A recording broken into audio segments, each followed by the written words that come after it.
Well, as we get going here, I had my one feedback on the last show, and the guy said, I love your podcast, but y'all got to quit talking over each other.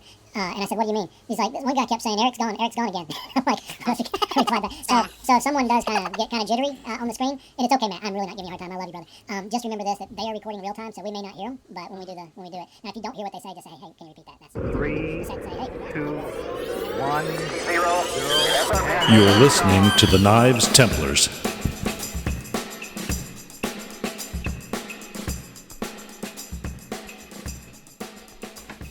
Good deal.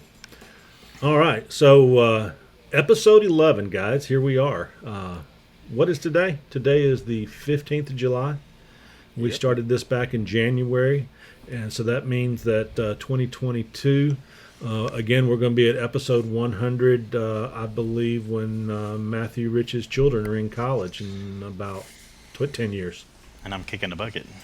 Episode 100, yeah. No, we're doing great. Hey guys, we got a great new show this week, and we are excited to have everybody here. We've got Erick Rivers, Odacir Pinto, Chris Jones, Joey Terrio, Matthew Rich, and we've got a special guest because, as you know, with Pop's Knife Supply, we've partnered up and we've started a new segment called The Maker's Mark. And I'm quite excited because this week we've got a guy that's pretty well known. You can see him at frycustomknives.com. His name is Jason Fry. And hey, Jason, hey, welcome. How y'all doing? Tickled to have you Jason. here. Glad to be here. Jason, just so you guys know, Jason is a behavioral analyst. And I'm not quite sure what that means, but I know that there's nothing we can do to put on a good face tonight because he's going to be able to figure us out one way or the other. So there you go. If you start hitting yourself in the head or being aggressive, I know how to fix that. Okay. That's what I do. Well, Matthew Rich has got Tourette's, so just disregard that. I got a lot of things.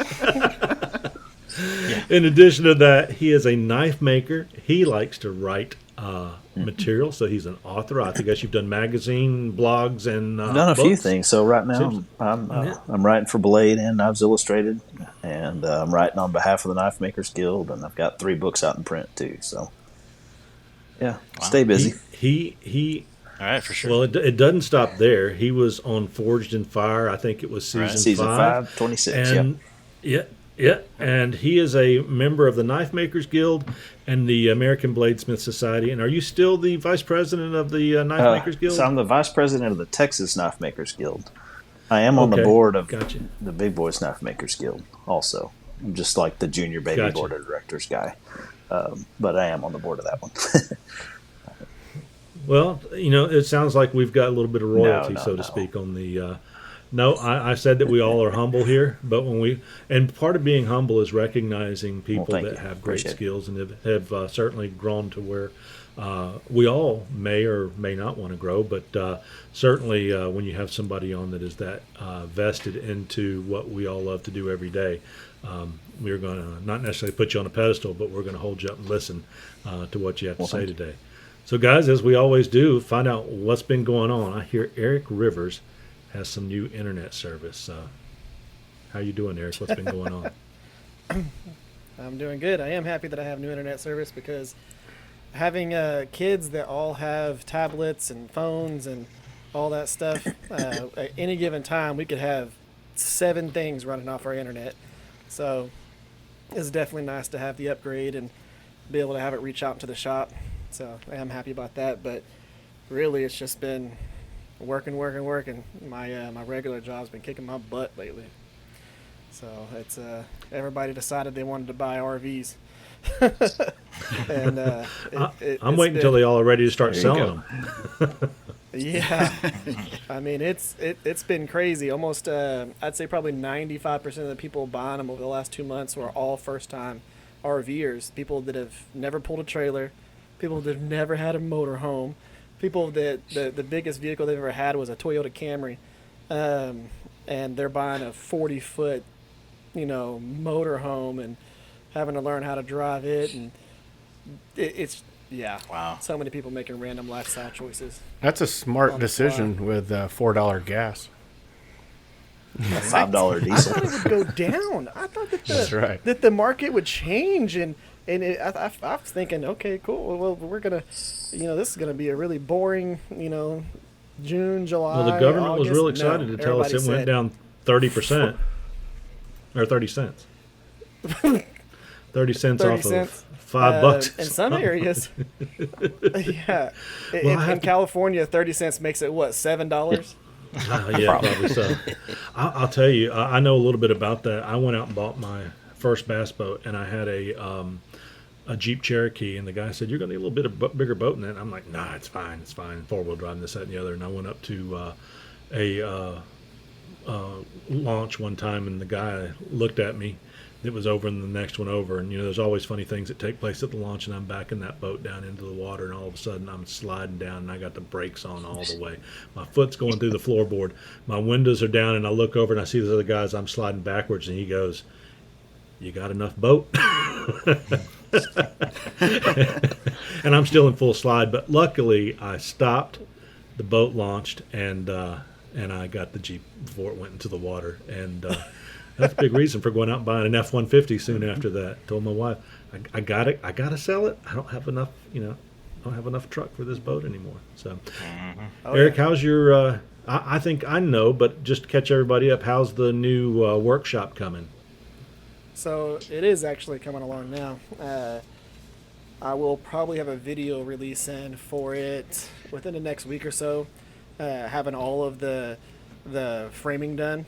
So it'll be the walls framed, the roof framed, and getting ready to start decking the roof and all that stuff. But I'll have a video out that is just getting the main structure up, and then I'll probably wait until I get the roof and the walls finished, and then I'll do another video for that. And then I'm going to be making the doors, the double doors for the big entry, and I'm going to show people how to actually make your own door, and especially double doors, and how to make them to where they actually are structurally sound and they don't bend and flex and all that. Yep. So I'll be doing a video on that, showing people how to build that from scratch, and it's gonna be pretty cool. But yeah, I finally am at a point to where I can actually work on it some, and it's decided that it's gonna be 110 degrees for like the next week and a half. That's how it works. It's so hot right now. You just need to get you a big ranchero cowboy hat, and you'll be fine. Tank top and ranchero cowboy hat. Yep. So, Hey, Eric, I remember when That's about it, though. Oh, go ahead. Eric, I remember when the Dallas Cowboys used to do their training camp in Wichita Falls. And I remember they used to say that Wichita Falls was the hottest place in Texas. Like, on average. Like, their highs in the summertime. We have broken lots of records, man. We set a record for the most consecutive days over 100 degrees without rain. We were in a stage 5 drought. Our lakes were at like 5%. And yeah, we've had, 30, 40 days in a row over 100 degrees. And that is like, it blows people away whenever they come here and they think, oh, Arizona's hot. Oh, this other place is hot. And then they feel Texas, and then they feel Wichita Falls, Texas, which is like right on the entry to the plains of America, where we're just coming up elevation-wise, and we're just a freaking burning pot. It's ridiculous. Yeah, getting closer and closer to the sun. Is that what snaps the tumbleweeds? They just dry up and snap in the wind? Yeah, Icarus. Yes. Yeah, I was in Abilene, and it was crazy. like 107. Yeah. Well, you that's fine, but then you throw a big wet rag in the air and you come to Alabama, and I'll agree with you. I'll be there next week. What are you doing in Alabama? Well, I'm going to take the family on a little vacation. Down in South Alabama? Yeah, Orange Beach.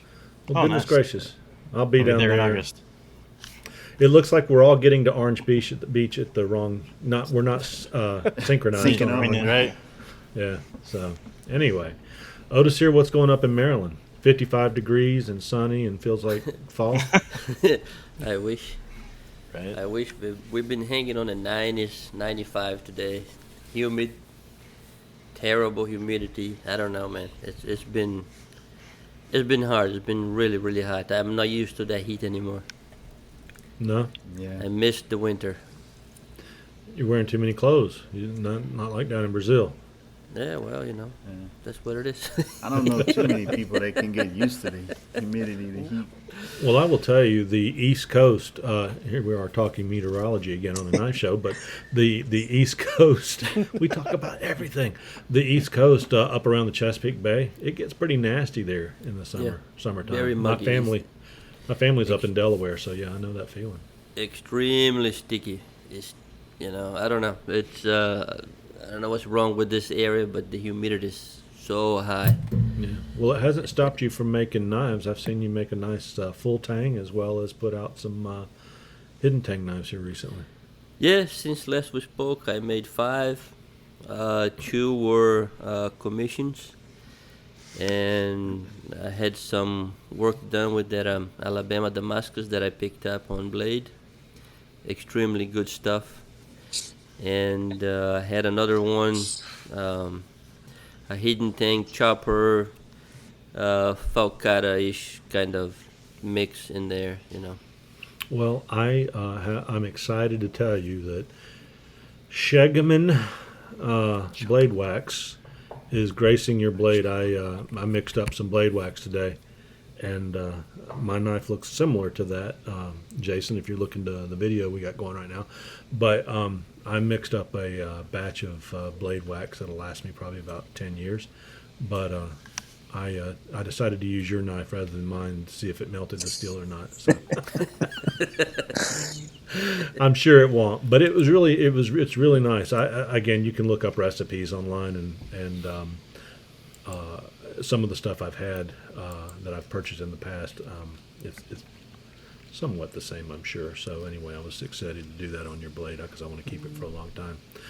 Chris, have you been on any trips lately? I know we talked Las Vegas was the last time you were traveling. What you been doing? Let's see. Since Las Vegas, I've been to Dallas, Atlanta, Seattle, and Memphis.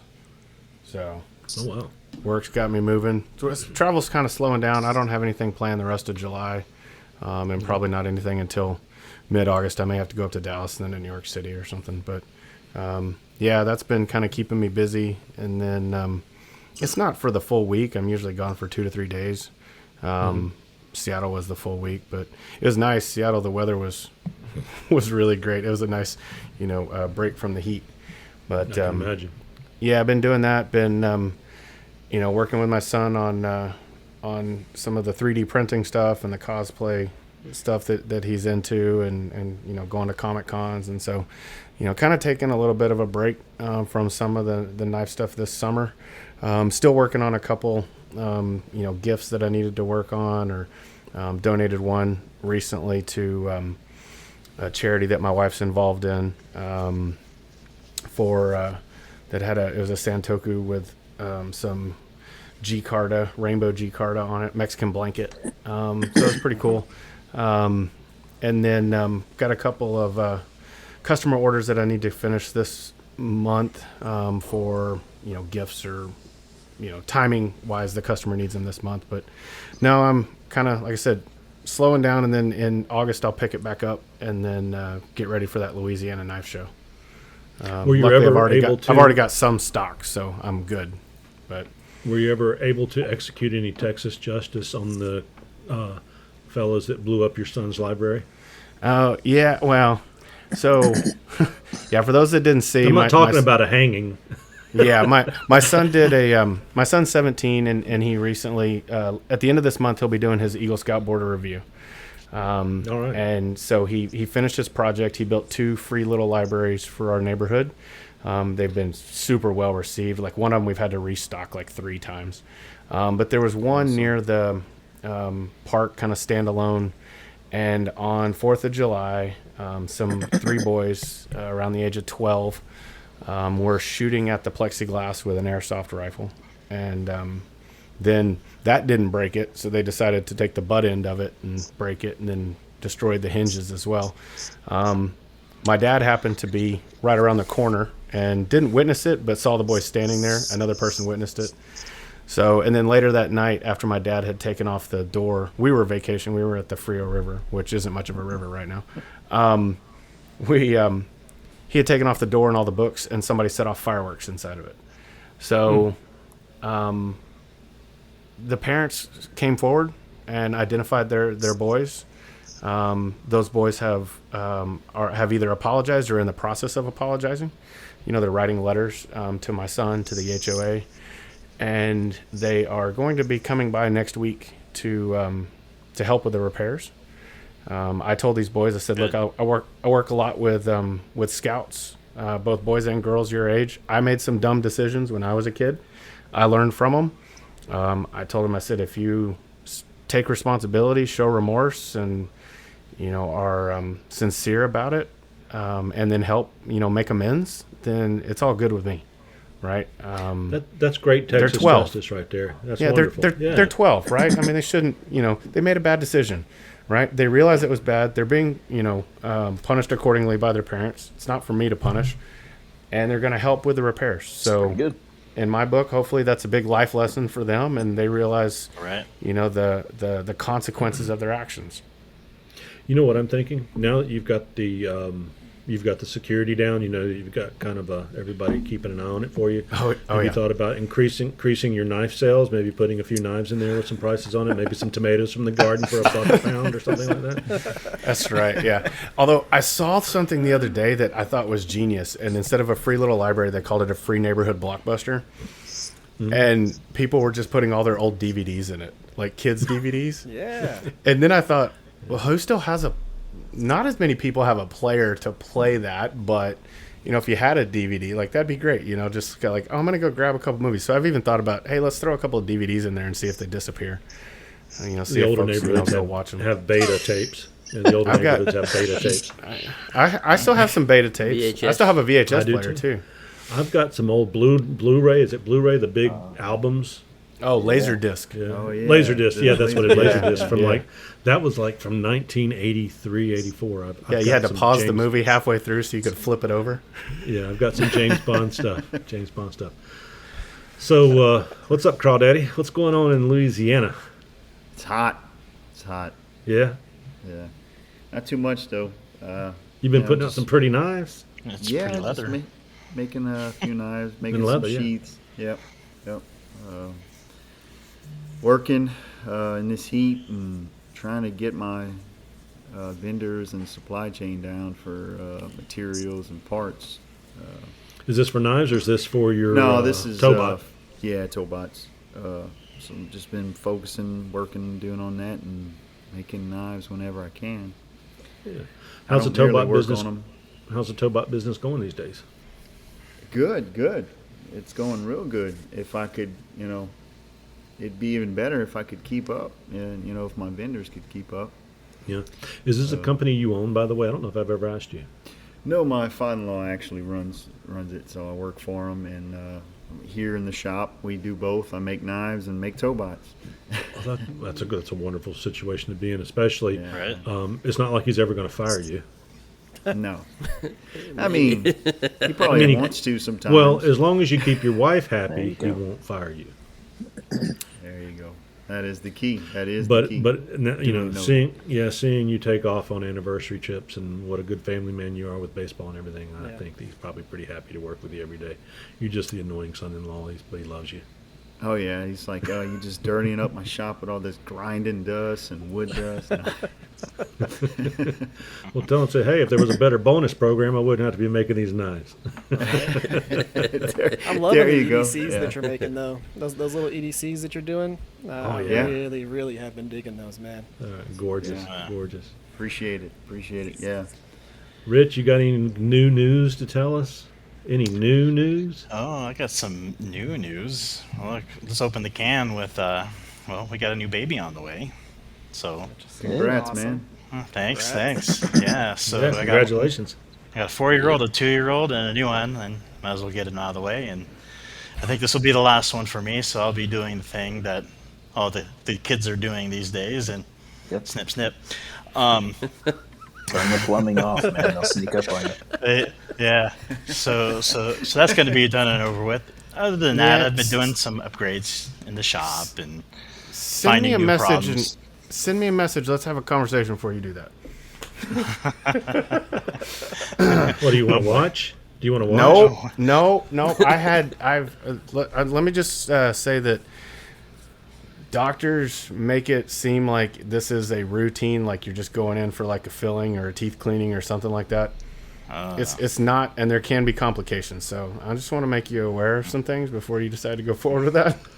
Right. My old man has a story.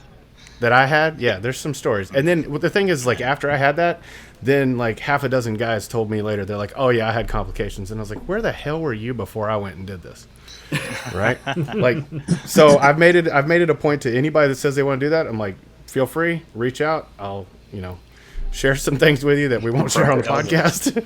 Well, let me do the opposite then. I will put it on the record. He's going to send me his So OnlyFans. at 39. I will put it on the record that I will never do that. Well, I never did that, but if you do go for that in the future, Matthew, maybe we can do it on a Friday night at 6:30, and you can, just kind of walk us through it. I feel nothing. I feel a little pressure. We can all have a contest to commission the knife that the doctor uses to do it with. Right? Where is this going? We can. Yeah, we can. We'll all have some. You're giving him a lot of credit. A bolt cutter. Oh man! I don't know. I was thinking a pair of snips that you use to cut line when you're doing leather. Nail clippers. I got a good leather knife we could use. I mean, You guys are rough. No, so we're excited, but this is going to be our last one. Well, congratulations. Well, thank you very much. And other than that, I've been upgrading my grinder, making it go horizontal, trying to do some stuff. And I found a new problem with my grinder that I'm putting a little too much pressure on the platen somehow, and it's causing it to shift. And it only has the one central point of contact, so it's like a teeter-totter. So it's throwing, and I'm working off of, off of the rest, and I have a jig. I'm not freehanding, so I'm not really pressing too hard. I'm just flowing. I'm grooving in there. And the thing is like doing that on me, and I'm like chasing bells. And last night I got so frustrated with it. After I took those pictures and stuff, and I just had to shut it down and kind of walk away. And now I have to approach that problem and hopefully get back into the swing of things. Just JB weld it. No, it's like all you need to do is make one more point of contact, right? Yeah, I think I got some. I might get like a right angle. Yeah. Hopefully I could get that tackled this weekend because I would like to keep moving forward with the knives that I've started. But yeah, I'll probably end up posting some pictures of that as I progress through it in the workshop. If any of you guys are on the TRE workshop, you'll see that. That's fine, but I would love to hear what you have to say after you've JB welded it with the red weld. Yeah, we'll see. We'll find out. We'll put a video up. My old man's like, yeah, put some Loctite on there. I'm like, I don't know. Even better, the green one. Yeah. Well, I'm having this love affair. I've still got my 2x42. I use it as a paperweight, Chris. Actually, I won't get rid of it because I figure if somebody comes over and I want them to. They want to learn how to make a knife, I'll throw them at that, and it's still there. But with this AmeriBrade grinder, I know you guys that have made your grinders, or even Matt, what you've done with yours, making it go vertical to horizontal is very impressive. But that AmeriBrade that Joey talked me into with very little effort, I have just it's changed everything. Even my grinds, being able to go down and hit plunge lines, slow it down. Take hardened steel, slow it down so I don't overheat it, and run it through. It's like, it's kind of like every sport. You can go out and buy equipment to get into a sport, and then you can go out and buy nice equipment, and all of a sudden your game improves because either it's balanced or weighted or just whatever. Golf clubs is a good example. You can buy a $119 set of gloves, or you can buy a $6,000 or $1,000 set of clubs, and there's a big difference in that. All I can say is that those guys over at AmeriBrade, and there's a few good companies out there, but this one's mine, Kevin and those guys have just put out a well-engineered product. And when you got guys that know measurements, that know CNC, and just get giddy about everything they do. I'm looking at their daily posts they put online, and they're like, "Ooh, we're cutting out plates for our surface grinders. Look at it, it's exciting." And you see how much excitement they have in theirs. It definitely trickles down into their product, their enthusiasm as well as their engineering. So I've been turning out some handsome knives, and I will also it shows. It shows. Yeah. For sure. Well, how are you liking it? Well, let me just say this. I can look at, I'm looking at you guys on the videos record, and I can sit and look at each one of you and go, I would aspire to be able to make something you're making, because you guys just make gorgeous knives. But where my talent has grown in this period of time, and then what it's jumped to with this piece of equipment, that's all the difference in the world. And then the heat treating with that Majestic Forge. I might get an oven next year, but just be able to get the consistency in the heat treating and to be able to soak things. And I bought the thermometer like you guys had suggested. And this knife that you see me making right now online, I do play-by-play as I'm making them. It's amazing just how consistent it was all the way through. And Jason saying, I used to use a coal forge. And all of a sudden I'm making my quality is just greatly improved. I almost feel guilty, the people that got my earlier knives, but hey, so sad, so bad, so sad, whatever it is. No, they're great guys.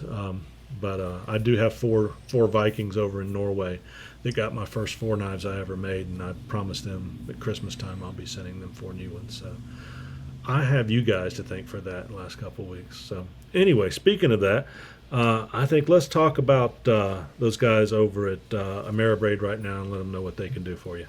Hey listeners, let's take a moment today to thank one of our sponsors for today's show, and that sponsor is Ameribraid Grinders. Erick and Kevin over at Ameribraid have sold thousands of these grinders, and they are super nice guys, and their customer service is excellent. I would know. I've been personally using their 2x72 grinder now for 2 years, and it has changed my knife making to a whole new level. So if you're in the market for or looking to upgrade from that 1x30 or 2x42, then give Ameribraid a look. There you'll find they have 3 packages of grinders to offer. They have a Mastery package, a Foundations package, and a Get Grinding package, in which all of them come at different price points. So I'm sure you'll find something that'll suit your needs as a knife maker. Also, Ameribraid has a ton of innovative attachments for their grinders. So listeners, you can find out about all of this at www.ameribraid.com. Go give them a look, see what they have to offer today. And now, back to the show. All right, well, welcome back, guys.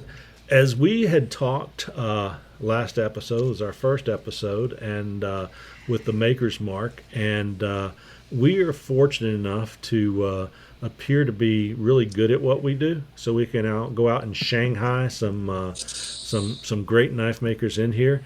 And this week we've got, what is that I said earlier today? Pretty fry for a knife guy. Yeah, he's pretty. He's pretty. I've been fry called for worse. Give it to me. We've got Jason Fry with us today, and he's got quite a resume, as I've told you. He has. I think I recorded that at the beginning, but if I didn't, I'll just give you a quick summary. He was on Forged in Fire. He's been a knife maker for how long, Jason? Yeah, just a little while, and he's a member of the Guild, and he's also Bladesmith Society and vice president of the Texas Knife Makers Guild. So he's got great credentials, and as we always say, this show is about the maker that started yesterday that's wanting to get into it, and bringing on guys that have been into it for 14 years or longer and anywhere in between. We're excited to have everybody on here because we all learn from each other. So Jason, welcome to our show today. Thanks, guys. Glad to be here. Welcome, Jason. Welcome. Tell us a little bit about yourself. Well, so I make knives on the side on top of a day job. I work in state government with disability services. I've also got 4 kids. I wanted to jump in on that previous discussion. We were done having kids for a solid 11 years, and then threw a set of twins when we were 39. Oh, wow. So, yeah. Matt, if you think you're done, man, be done. Right? You better check that one you're having ain't two. Right. But anyhow, Surprise! yeah, ta-da. So I do good knife advice. I don't do great family planning. That's not my forte. But anyway, so yeah, I've been making knives a long time. I got into it because I was skinning too many raccoons. So I used to live in Texarkana down there by Joey a little bit, and I was trapping, and I needed more sharp knives. I started sharpening all the time, and you skin 4, 5, 6 coons a day. You need more knives. So I thought, I'll just make one. That'll be fun. And there it went. And then I started collecting tools and built a little shop and lost my job and moved away. And it's about 5 years later, I finally came back around and I made knife number 2. And that's kind of when I say I started. Because then I had a little 2x42, like Chris mentioned, and I made 150 knives on that. And then I finally built a grinder. And I just bought my first grinder last year. What are you grinding with? I'm running a Wilmot. Okay. So I had a homemade that I upgraded to variable speed. I mean, it was a good quality machine. But then I finally bought one of Chris's grinders at Blade Show last year. So. Were you at Blade Show this year? I was there. You didn't run up and ask to speak to me or anything. I didn't know you yet. I was the fat guy in the red shirt. You didn't see him out of breath in the lobby.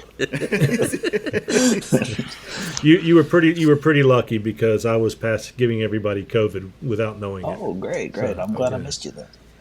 Yeah. Fortunately enough, the guys I hung around with and hugged on, they didn't end up with COVID. I know. You guys never got sick, did you, Odacir, Erick? Did you? No, I had passed already. I know a couple of mastersmiths that got it after that. Yeah, it was going around. I bet it wasn't just you. Well, how was Blade Show for you this year? Blade Show was weird. So I keep not passing the JS test. So this was my second time to not pass that. It was pretty dang aggravating, to be honest. I don't like losing and not passing things, but within 30 minutes of that, I won the guild award for best collaboration, which you talk about humility and intimidating. I mean, I know some of the people on that list. It's like Fry doesn't belong on that list, man.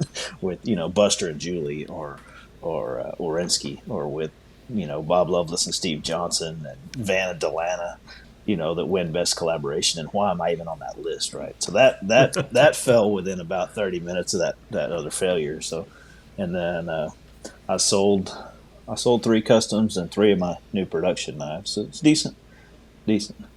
Dropped a new book. Also, I saw my first copy Thursday at Blade Show. Is this the knife making hacks? No. So we've got 3. The first one I did was a book called Next Level Knife Making, and I wanted to have written a book. Now, I chose that word carefully. I didn't want to write one. I wanted to have written one, right? And gotcha. So I worked, and I got 17 guys to write me chapters, and then I wrote another 5, and I did an anthology on what does it take to get to the next level from your perspective, right? So I had Jim Cooper talk about how to use professional photography to move up a notch. I had Laren wrote me 2 chapters about moving your heat treating up a notch before he wrote his book that's over all our heads. So that was the first one. Parlayed that one into the second one, which is the knife making hacks that you mentioned. I joke about that being kind of like the knife making toilet book. So it's like pretty pictures and like 3-sentence bursts, right? So it's just tips and tricks. It's fun. Every knife I make is full of hacks, and then I have to go back and fix it. Yeah, it's like I am a knife-making hack. And then after the hacks book, the Blade Magazine folks asked me to write a buyer's guide. So what's a knife? What's this shape called? What steel is that? Why is this one expensive? Why is that one cheap? Where do I get the good ones? I mean, that kind of consumer guide. And so I wrote that for them, and that's the one that debuted at Blade Show. Where can listeners find your books? GunDigest.com is their outlet. I have hacks and the buyer's guide on my website, PryCustomKnives.com. The Next Level book is exclusive on Amazon. So I think all three of them are on Amazon. But are these in print or electronic? They're print. They're all print. Oh, wow. Exciting. Yep. Exciting. Yeah, Caribou Press, the Blade Magazine folks, are carrying the last two. So, gotcha. So what do you think, what do you know what held you up as far as your journeyman? Yeah, a few things. did you agree with it, or did you? I guess that's a bad question to ask because I need to be a little more political than that. I could see the things that they pointed out. Gotcha. Yeah, that's a difficult question to ask or answer. Yeah, I cannot commit. I could see the things that they pointed out. Yeah, how many knives did you present for the JS? 5. It's a 5-knife set. 5. You have to do 5. You have to do 5. 5. Yeah, like all different sizes. And 2 of them have to be longer than 6-inch blades. Okay. But other than that, they're mono steel. Yeah, they all have no Damascus, so it has to be all single steel, all forged. It's supposed to be. They all have to have a guard or a bolster. Like I say, there's some requirements design wise. And what do they look for when they're examining your pieces? So they're looking at the fit and finish mostly. Almost exclusively. The mating of the materials, how everything. Well, it's tricky. It's tricky. No. So, what needs to fit and what needs to be where, and what points are you checking for symmetry? And the answer is all of them, right? But all is not helpful as a measure. If you could say, well, look at the guard this way, look here, look here, look here, and look here, check that. So the standards are not very objectively defined. I will say that. But I can also objectively see the things they pointed out. So again, sorry, not trying to. I don't think that you are. I mean, because when you go to something like that, you're presenting in your mind your best work at that time, and for somebody to see some flaws, and maybe you see those after the fact, or this, that, and the other. Regardless of the reason for it, we have to maintain our humbleness and just be ready to come back and not give up. That I think is important. Bert Foster, Bert Mastersmith. He played Knife Maker on TV as well. Did well. I think he won 2 episodes or something. He beat Jay Nielsen and Beat the Judges or something. Yeah, he's the only one that beat one of the guys in the Beat the Judges. So high quality guy. Yeah. He stopped by my table and he looked at my stuff and he said, this is a nice knife. I really like it. I said, but you didn't make the knives we're looking for. And there's some truth to that. Now, I'm not saying they were perfect in anything, but there were some stylistic differences that mine had that were different. You can always argue whether different is right or different is wrong or different is neutral, right? But they were different. They were objectively different. And so I would say that they met the criteria because the criteria are not very clear. They would say that they were all different, and so that was not good enough. And we're both right. Well, one of the hard parts for that too is you don't have the same people judging every single time. Right, and you're in Wichita Falls. It's about I'm up in Lubbock, which there's not a Mastersmith within. I mean, Dallas, Austin, and so unless I can take a 3-day trip, leave my family and my job and go hang out with somebody, I can't get direct feedback. All of us are experienced enough to know that you can make pictures look good real easy. That you can't judge that level of detail unless you're right there. And so part of the problem is being in isolation. I pushed him a little hard. I said, look, if a skilled knife maker can apply himself and fix your feedback and still can't make it, then something's not right about the feedback, because it's not a problem of skills or effort. Right. I was a little bit burnt. I was pretty direct. Well, and Jason, you've been on the other side of this. Yeah. Right? I've judged the Texas Knife Makers Guild, right? I've judged a gazillion. So I'm on the right. I actually wrote the standards that we were using on the Texas side. For judging our Lone Star Knife Maker, and now I'm on the technical committee for the Knife Makers Guild also. So I know exactly, how to do it. I know how to see, I think, at least the parts I know to look for. And I know how to fix most of them, or at least, hide them well. Make it look like you did it that way on purpose or something. Well, I'm sitting here scanning through your knives right now, and I'd be tickled to be able to make any of these. Well, wonderful, beautiful knives. Well, thank you. Something interesting that I noticed when I was at Blade Show is that when I presented one of my knives to somebody there that had some knowledge, or somebody who already were a JS or a master or something. Erick was with me when I did it a couple of times, and they would pick it up and they would look at it, right? And they would all look at it differently, I think. They would, when you look at your Ricasso from this angle, you can see that is maybe 1,000 off on the left side, right? And then, okay, cool, but everything else looks good. And then when I went to a different person, they didn't look at that part of the Ricasso, but they critique. See here your I went through that as well.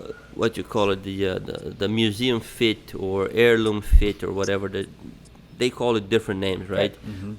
So you did good on 3 sides, but on this other side is a little bit off, right? When you rub your finger, you can feel a discrepancy there, but a minute, right? But they didn't pick up on the discrepancy of the Ricasso or something like this. So I mean, I have one question though, Jason. If Erick Rivers had taken photos of your knives, do you think he would have been able to go back to Texas and make them? Maybe. Erick's actually pretty close to me. What is Wichita Falls story about? Behind that. 3 hours. Come on up. Yeah, it's about 3 hours. We'll do it. I know that Wichita Falls. I know that. So I went to school in Lubbock, out at Tech, and I grew up in Fort Worth. And Wichita Falls, if you go the northern route, is the half. It's close. Right. Like you don't go through Wichita Falls, but you come close. So yeah, it's Lubbock is a straight shot from here, man. Nothing but cows and grass. Yeah. Straight shot all the way. Like 7 hills, no and then you get the plains, and that's it. You go up to Cap Rock. So Erick was taking pictures of some tables because he was going to feature their knives and stuff on his YouTube channel. Yeah, filming them, excuse me. And he heard more than one time, you can photograph it, but you won't be able to make it. So if Erick's ever got a camera at me or anybody, I'm just going to keep saying that. I'm not even going to ask you which guy said that. That ain't even cool, man. It was, the whole point behind it is, on this video, I was doing the highlights of what I thought stood out to me. So these were all going to be people that were displayed on a video, and I put all of their information, all their contact info for their websites, their picture, all the stuff on there, all their credentials, and to get these people some love. And my Blade Show videos do decently well. Yeah. So you're going to have at least 10 to 30,000 people watch these things. And if I were you, I'm just sitting here going, wouldn't you rather have the free, ad? Hello. I'm just putting this stuff out there for you and not charging you anything for it. Right. Erick's videos are so good that if they were any better, YouTube would kick him off as a pornographer. Nice point. Jason, I have a 2 questions for you. Yes, sir. Number 1. What is your preferred style of knife to make? And number 2, on your edge, do you go to, say, a minimum grind and then you do a secondary bevel, or you prefer to kind of convex it and then have a micro edge in there? So I came at knives from the hunting perspective, and so I've made a lot of stainless stock removal hunters. I spent the last 4 years or so doing ABS style stuff. Kind of my favorite thing to do is make crazy historical ones. So making Damascus out of, right now, the one I was working on last week was some ball bearings from the USS Texas battleship and some side plate that I'm going to put in some Damascus and try to do this crazy multi-piece pictorial impossible weldy thing. I don't know, and not that part yet. But that's what I like is the crazy historical ones. But I really end up making and selling more hunters and stuff. Well, you said you were pre-show. We were talking, and you said that with Kevin Van Dam, who fishes the BSS tour, you were looking at making some blade out of some stuff that ends up in the bottom of his boat or so on. I mean, what are you? We know that hooks will make knives if you melt them down, but do you have to be particular on what's coming out of the bottom of the boat? Here's the trick. Yes and no. Right, so I used wrought iron nails from 1830s house in one.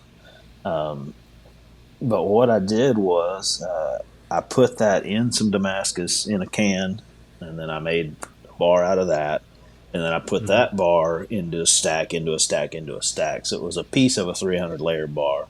And then I put those 300-layer over the top of a 1,200-layer core because I wanted to hit 1836 for Texas independence, right? So if you get fish hooks, right? I'm not going to put fish hooks on the edge of my blade, but it doesn't mean I can't make a knife out of them. I'll clad them or I'll multi-bar it or I'll do something. If you can put it in a can and make it stick into a bar, you can put it on a knife. But if it's going to be out of my shop, it's going to have a good edge material. See, if you'd asked me to do that, it would have been. Yeah. If you had asked me to provide you some materials, it would have been like nip cheese cracker packages and Vienna sausage cans and all. So there you go, Vienna sausage. Isn't that what they make Damascus out of in one of those places that ends with Stan? Pakistan. Yeah. Oh yeah, Vienna sausage cans. That's where all those cans go. So Jason, with the historical stuff, the Battleship Texas one, that one actually kind of piqued my interest. Yeah. So if you're interested, I can send you a block. I've got stabilized teak from the flight deck of the USS Lexington. Oh, cool. That's down in from Corpus. Yeah. So it's not pretty wood to look at. Right. You might need to I have some deck wood from the Texas, segment it or something. A piece of pine. Oh yeah, this is teak with not a lot of character, and I would highly recommend a very, very good respirator when doing it, because I have no idea what type of chemicals they used to treat that back in the day. That's kind of how this one is. So I'm making this crazy Damascus knife, and I'm going to build a Damascus frame handle, and I mean it's going to be my magnum opus to this point, right? And it's going to have like pine wood. So I'm building it to where the handle is not the star of the show. It's all balanced a little bit. I'll have to. So my son's he's going into his senior year, but he's going to follow my wife and I's footsteps and go out to Texas Tech. So I'll be spending some time in Lubbock over the next 4 years, and my daughter wants to follow on. So I may have to one of those trips. I'll have to swing by and come visit your shop. Yeah, come on, man. Oh, he's going to become your baby Yoda. It's all good. He won't be the first one or the last one. Knifey. Hey, anytime I can spend time in somebody's shop, I don't care if it's somebody that's been doing this for 20 years and is a mastersmith, or somebody that's been doing this for a year. That's what I did today. I want to see their perspective. Yeah. Right? Yeah. They may be doing something different than I'm doing, and it's like, man, I can learn from that. Yeah. That's what I did today. I drove a couple hours to go hang out with a guy that I'd never met. He's another Fortune Fire guy, Sean. And like I say, just whenever I go someplace weird, I just kind of internet and see who's around. Yeah. See if I can go visit. Yeah. Where are you at in Michigan? I'm in Ann Arbor. I've got two kids. One just graduated, is fixing to join the Marines, and then one is 17 and is a gymnast. And the 17-year-old gymnast is up here for camp. And then I've got the 5-year-old twins also. That's chaos. Surprise! Yeah, Ann Arbor's a great town. Matter of fact, I was going to say, if you're over near Detroit, you needed to I'd hook you up with a couple of my friends and take you out on Lake St. Clair, the smallmouth. Yeah. Or heading back out deeper right now. But on my list of things to try. So I random cold called one of the fishing guide shops or whatever, and I was like, "Hey, what are y'all doing?" I said, "I want to go fishing like on some river in the bushes with the kid that works at the counter. I don't want to do like this big old guided trip. I don't have the time for it. I sort of could make the money for it, but I just want to go fish and catch smallmouth on these rivers. And is that on this trip you're on right now, or later? And so maybe Sunday, I've got a soft appointment with one of the kids from the fishing store. That's good. I was going to say my buddy Scott Dobson or Art Ferguson fish Lake St. Clair. Scott is actually, I don't know if his title's Mr. Smallmouth or whatever, but when it comes to smallmouth fishing on the Great Lakes, they're probably busy he's doing working fishing. I want to just he has a daytime. He works a daytime job. He's not a guide, and like I said, he's Art's a guide. But we'll talk about that some more. Yes, if you're interested and it doesn't work out, let me know, because I've got a little time Sunday evening should and be tickled. a little time Monday morning. Just be quick, but we're flying out of Detroit, so I got to go back over there. Yeah, you want to go home with ripped up thumbs on smallmouths? Oh man, what a day! We have very few of those in Texas, but we have a few. So Lake Ivy down there has a few, and I've caught one. I caught a 20-inch smallmouth out of a lake in Texas, which was a pretty good deal. I mean, it was a good fish. About the only one I've ever caught. I only caught spots and largemouth until I moved to Michigan, and when I started catching smallmouth, I was like, first I was like, okay, we'll go smallmouth fishing. Never caught them before, except little ones that caught in North Carolina up in the mountains. Right. And once I latched into a Michigan smallmouth, I didn't ever want another largemouth ever again. Now I'm back down south. It's all about the largemouth. Right. So I was flying into Detroit, looking at the map. I was like, oh, Lake St. Clair, Detroit River. Like, that's the smallmouth capital of the world. Why am I right here and not trying to go fishing? I got to do it. And I may not make it. There's too many things to cram in, but. Well, let me know if I can help you. But I'd go out there and catch 100 fish a day during the spring. Oh, it was just beautiful. Every one of them was a pig and a football. Like fun. Oh, nice. That's how it is in the Sabine. Yeah, bass fishing. I mean, you have tiger bass down there? Spots? No, tiger bass. They've got them down in Florida and some here in Alabama. It's just a real aggressive. Peacock? No. They've selectively bred some aggressive ones. Yeah, they're little Godzillas. They're fighters. I don't know, the ones in the Sabine Refuge, the black bass. We call them black bass. Yeah, black bass. They're a little short and fat. They're real chunky, not too long. You ever catch an alligator? Oh yeah, tons. I decided I didn't want to catch one time. Like, I had one chasing my buzzbait, and I was like, I could catch this. And I was like, well, then what would I do with it? I had it. He was chasing my buzzbait. I know what you can do with him. No, this was just a little one, like a couple of foot long. It was like trying to catch a long-nosed gar or something. I caught a seagull up in Michigan one time on a crankbait, and it wasn't intentional. It was going through the air, and the seagull swept down towards it. And all of a sudden I had a seagull on my line, so I had to get him free, and I reeled it in. And the seagull was fortunate because the hook went around its ankle right above its foot. And it wasn't in the skin at all. It's just he couldn't get off. But I will tell you, I was on the losing end of that because when his beak is not under control and he's only got his foot loosely hooked, he could beat the crap out of me. Anyway, I finally got him off. But, I caught a bird in midair. Yeah, you sound like me with a sandhill crane. Yeah, that's a mess too. Yeah, that was a mess. That's a big old bird. Yeah, he's big. All right, well, let's take a moment and let's give our friends over at Pop's Supply a moment to hear about what they do for us. Pop's Knife Supply was started 40 years ago and is owned by 4 professional knife makers. Andy Roy of Fiddleback Forge, Alan Searles of W.A. Searles Knives, Joey Berry of J.B. Knife Works, and Dirk Lutz of Dirk Lutz Knives make a great team of owners carrying on the traditions and business started by James Poplin. Over 4 decades in business is a testament to the best customer service with same-day shipping on weekdays. Pops only charges actual shipping, and any shipping differences are refunded on your orders.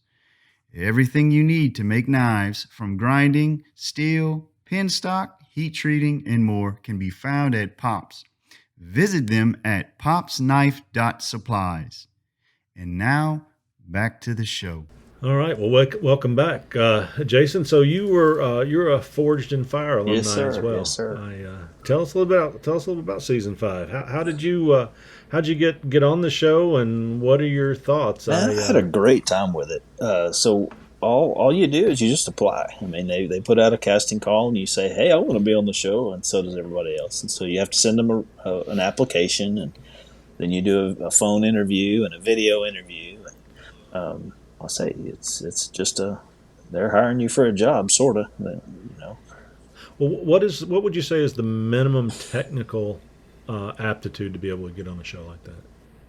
As far as your blade, you better be experienced in getting the metal to do what you want in terms of shape, because they're going to give you something screwball shape, goofy. You know, if all you've ever done is hammered straight bar stock, it's not going to be like that. You better practice a little with junkyard steel, right? So if you can't pick up a bar of who knows what and figure out what it is and what to do with it, you know. And then forge welding comes up in lots of the challenges. So I think the billet I welded on the show was about my 7th one, so it wasn't like I was super fluent, but I had done it enough to know, enough to stick the one on the show anyway. Right. How long ago was that season 5? So we shot it in May of 2018. So 4 years ago now. Okay. We were the first season in the Connecticut location. Yeah. Yeah.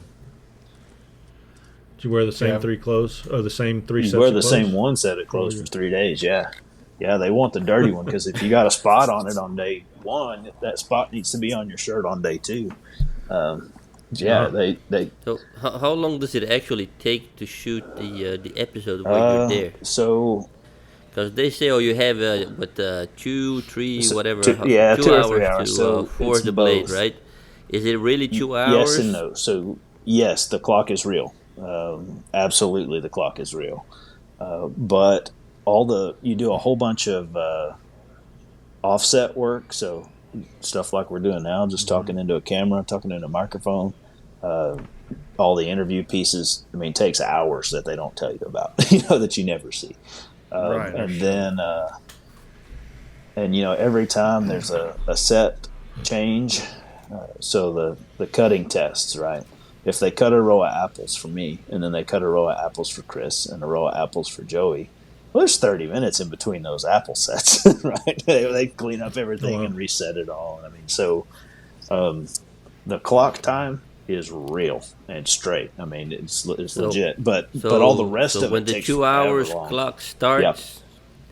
So when the 2 hour clock starts, yes, it's rolling, right? That part is by that clock.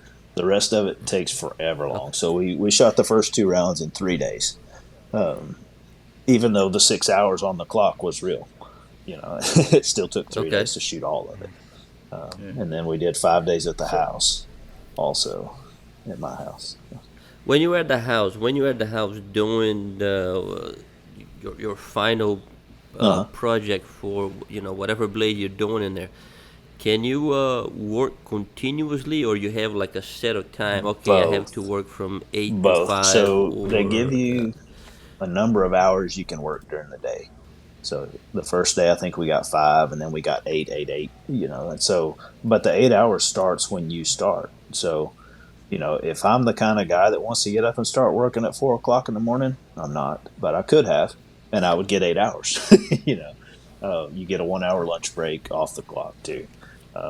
So I started by 10 o'clock. Basically like a regular work day. I started by 10 o'clock because I'm slow in the mornings, and because I got my 8 hours. Watching the show, I was always thinking, okay, maybe it took him this many hours to do this piece, and is damaged or broken or warped, and he cannot use it. Oh, tomorrow I'll start another one. Why not start just now? Okay, now you explain. You have actually a time constraint. Right. So you run out of time. The other thing is, if you decide to quit at 6 hours, okay, you're like, I'm done for today, and you say you're done, they'll look at you. Is that your final answer? You're really done? And if you say you're done, you're done. You can't go back. And they will set set your knife, your project somewhere in the shop and take a picture of it. You can't touch it. They'll come back in the morning and check it. You cannot move it. And so, but then you still got to do a couple of hours. Yeah, there's Doug. It will kill. That was mine. There's me. Oh yeah, that's the. I made a key long G. Yeah. Yeah, we're watching the video right now on YouTube. Oh, that goes over real well on podcast. But see, I like the guy. The guy's got a beard. Your beard just maybe so. I actually the beard is a thing. So I had not had a beard much over my life, and I had one when I did the interviews, and so they paired me with Mike and Rob, and who all have big beards. And with Ryan, who's like 21 and had like 4 hairs on his whole chin, he didn't have a beard. And so they actually, I had shaved my beard because it was summertime, and they're like, no, you need to grow it back. So they actually played the bearded guy versus the little kid looking guy, that angle when they were setting it up. And honestly, I've had the beard almost ever since. I just kind of, I'll have to grow it back, so I've kept it for 4 years now. It's a lot grayer now. So I've got a friend that lives, not too far from me. He lived in Spring, just moved to Magnolia, just right down the road, and he was on season 6. So Philip Schrader. Yeah, I know Phil. And he told me that he said it's not because he keeps trying to encourage me to go on, and he actually has a clock in his shop now, and he put it in because he was coaching somebody that was going on this most recent season. But he told me it's not really a knife making show. He goes, it's a troubleshooting show. Yeah. He's like that's really what it is. He goes, if you can adapt and you can think creatively and troubleshoot and fix problems and overcome those challenges, he goes, that's really what it is. He goes, you got to get past round 1. And then, if you get past round 1, then right, who knows? That was kind of my thought. It's like, if I can just beat the first guy, I think I'll be okay. Because that's where the curveballs come. Not that they don't totally try to break your knives into a gajillion pieces, but that will or it won't by that point. The funny part about that. So the funny part about what you said right there is, me being on YouTube and having as many people who watch my videos and all that stuff, I make... Most of the YouTube builds are like the if you want to call it more fancier stuff. I really wouldn't call it that, but they've got more intricate things. They are, it's all about the finishing and the finishes that are on them and all that stuff. And I swear, I always have at least 2 people per video that say, all right, are you going to baton this through some concrete and through some steel plate and test the tip on a steel plate?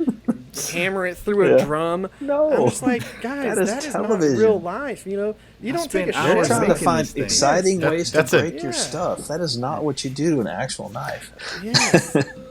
Batoning is a bushcraft.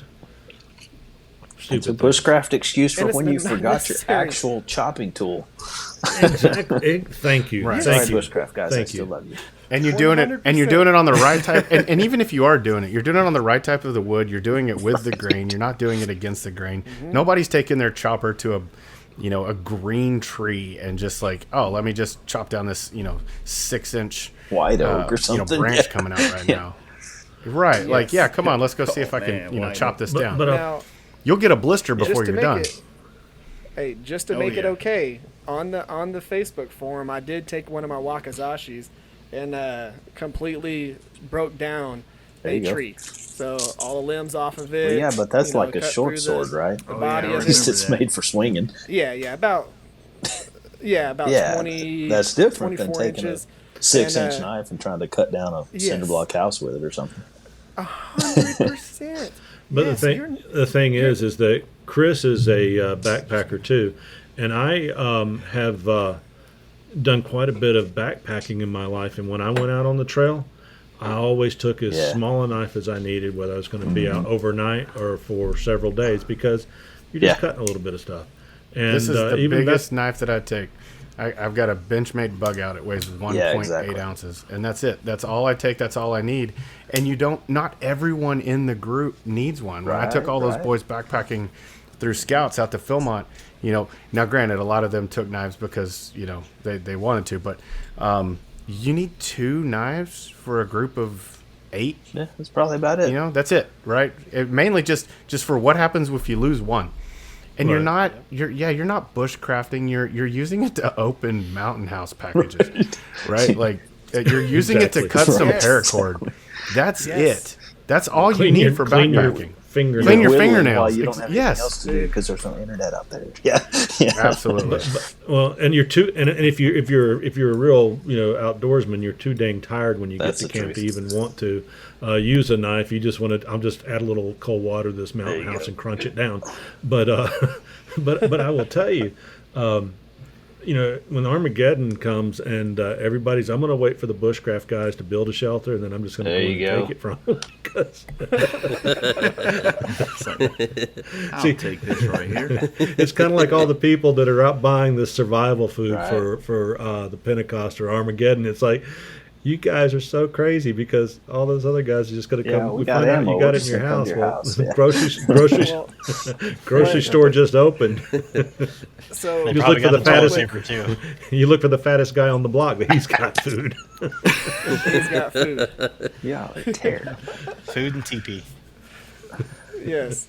What I do tell people like that though that want me to do all the stuff, because they think that every knife that you make gets torture tested. A lot of them don't understand you put in finish it like the and actual then you finish stop on the knife, because then then it's it's the finish. They get it pretty. Yes, and then they can do whatever they want. Whenever I first started, I did a lot of that crap because I was trying to figure out my heat treat processes and making sure that I do it right. But once you get the recipe down, there's no need to torture test every single knife. If anybody ever comes to me and says, dude, I broke the tip on the knife, I'm going to be what were you doing with it? Yeah. So I've actually nobody's ever actually done it. Well, I'll take that back. I made my mom a kiradashi once, just out of a leftover piece of file that was my grandfather's, and my dad broke the tip off of it, and I'm like, Dad, what were you doing? And I'm like, it's not a pry bar, right? I was like, go get the right tool for the job. But you don't know how many times I get friends that'll come bring me, a Kershaw or a Spyderco or something, and the tip broke off. And they're like, hey, can you repair this? Yeah. I'm like, but try not to use it as a, I was like, the profile's going to look different, because I'm going to repair it from the top, right? And you're going to have this little, it's not going to be like a Warncliffe style. But I was like, don't use it as a pry bar. And all of them, every single time, was like, oh, well, I didn't do it. I gave my knife to somebody else, and they're the ones that did it. Of course. Sure. You did. Well, Jason, where do you source most of the materials that you use? All over the place. So supply-wise, I buy pretty much all my belts from Pops. I buy a lot of my gadgets from Jantz. I buy a lot of my steel from Aldo and Texas Farrier, and Aldo's got a guy down distributing out of Texas also. I kind of buy my steel where it comes. Nice steel. SB Specialty out of Arlington when I need stainless. So that's one answer to that question. The other answer to the question is a lot more interesting. Like, where do I get all this crazy historical crap? That's a cooler question. I was going to say the bearings. Stuff like that, man, you just ask everybody. So the bearings is a good example. I was looking for some stuff off of Battleship Texas. And so you put out on Facebook, hey, I'm looking for Battleship Texas. And you never get anything, right? But sometimes you get a guy that knows a guy that knows a guy. And you just chase those rabbits. The bearings I was just reading articles on the Battleship Texas Foundation, and it mentioned something about Jimmy John's Bearing Company donated the bearings to replace the bearings on the gun turrets. So like, well, what'd they do with the extra ones? They said there were 1,600 of them. What'd they do with 1,600 bearings that were wore out off a battleship? So I literally just emailed Jimmy John's bearing service. I said, hey, what do y'all do with the extra ones? And he sent me 6 of them, and I'm making him a knife, but oh, wow. Nice. How big were the bearings? Enough. They were only about 1 inch. And so I forged them out, and I'm going to stack them. They made about a 1 by 3 by 1/4 inch piece of steel. After I drew them out. Yeah, so I'm just going to stack them in Damascus. They weren't quite big enough. I could make a small hunter out of one, but nah, I'm not going to take a piece of unobtainium and make a little $500 hunter out of it. I'm going to make something stupid, But yeah, it comes from just asking. So like you mentioned the fishing story. This morning, I just drove to the guy's store, like where the famous fisherman, his brother owns this store. And so I just went to the store. I started talking to the clerk. I was like, hey, I got this crazy idea. And they're like, well, you need to talk to this guy. The guy comes over. It's the famous guy's son. And I just walked in the store and asked him. That's how you get the stuff. Now that deal has not closed, and I've avoided saying that guy's name. But you just, you're not looking for, my buddy always gives me crap about, well, I got a piece off of the wagon that Sam Houston used to take JFK to the moon. He's always come up, no. It doesn't have to be like Davy Crockett's teeth, it needs to be something real. So I got nails from the house where the Mexicans met after San Jacinto. Now, how many nails are in a burned down house? A bajillion. But these are nails from the place dug up by like archaeologists and stuff, Right. So you just need the right trash. I got the junk bearings. That's cool. After the bearing shop replaced them with good ones. I got some shrapnel from Okinawa one time by just cold emailing an email address at the end of an 11-year-old article. There was some article about this guy that had a museum, and he passed his museum on to the next guy, and it had the next guy's email address. But it was like from 2010 or 11. And I just, what the heck, nothing to lose, right? So I emailed him. He's like, yeah, I got buckets of it. Let me send you some.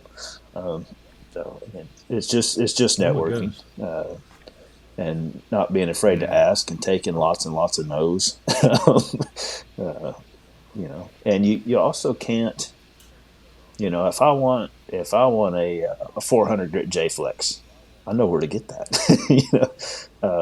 But if I want, a piece of wood connected to Wyatt Earp, I don't know where to get that. Is there a house that he lived in that's made of wood that somebody's probably got a piece of from a bathroom remodel or something? Of course there is, but I don't know how to get to that. Right? So you. Terry Dunn probably does. Terry holds out on me some, but no. My point is you can't pick and choose what you want. You have to just throw a broad net, catch what history stuff you can, and then start to build based off of what you can get.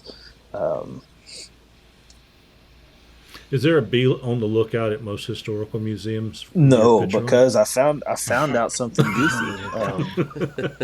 From a knife making perspective, what I'm proposing is logical. It's like, no, just give me your trash. It's cool. I'll make something cool out of it, right? But from a museum perspective, that is like super against their code of ethics. They have like a museum nerd's ethics code.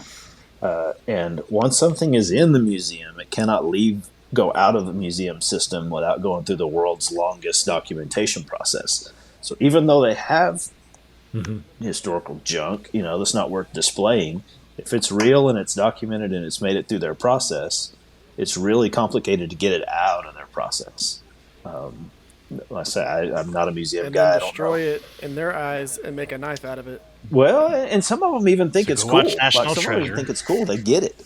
But it's just that they're, kind of like we make fun of people hammering through cinder blocks. I mean, that's just a thing they just don't do in their field.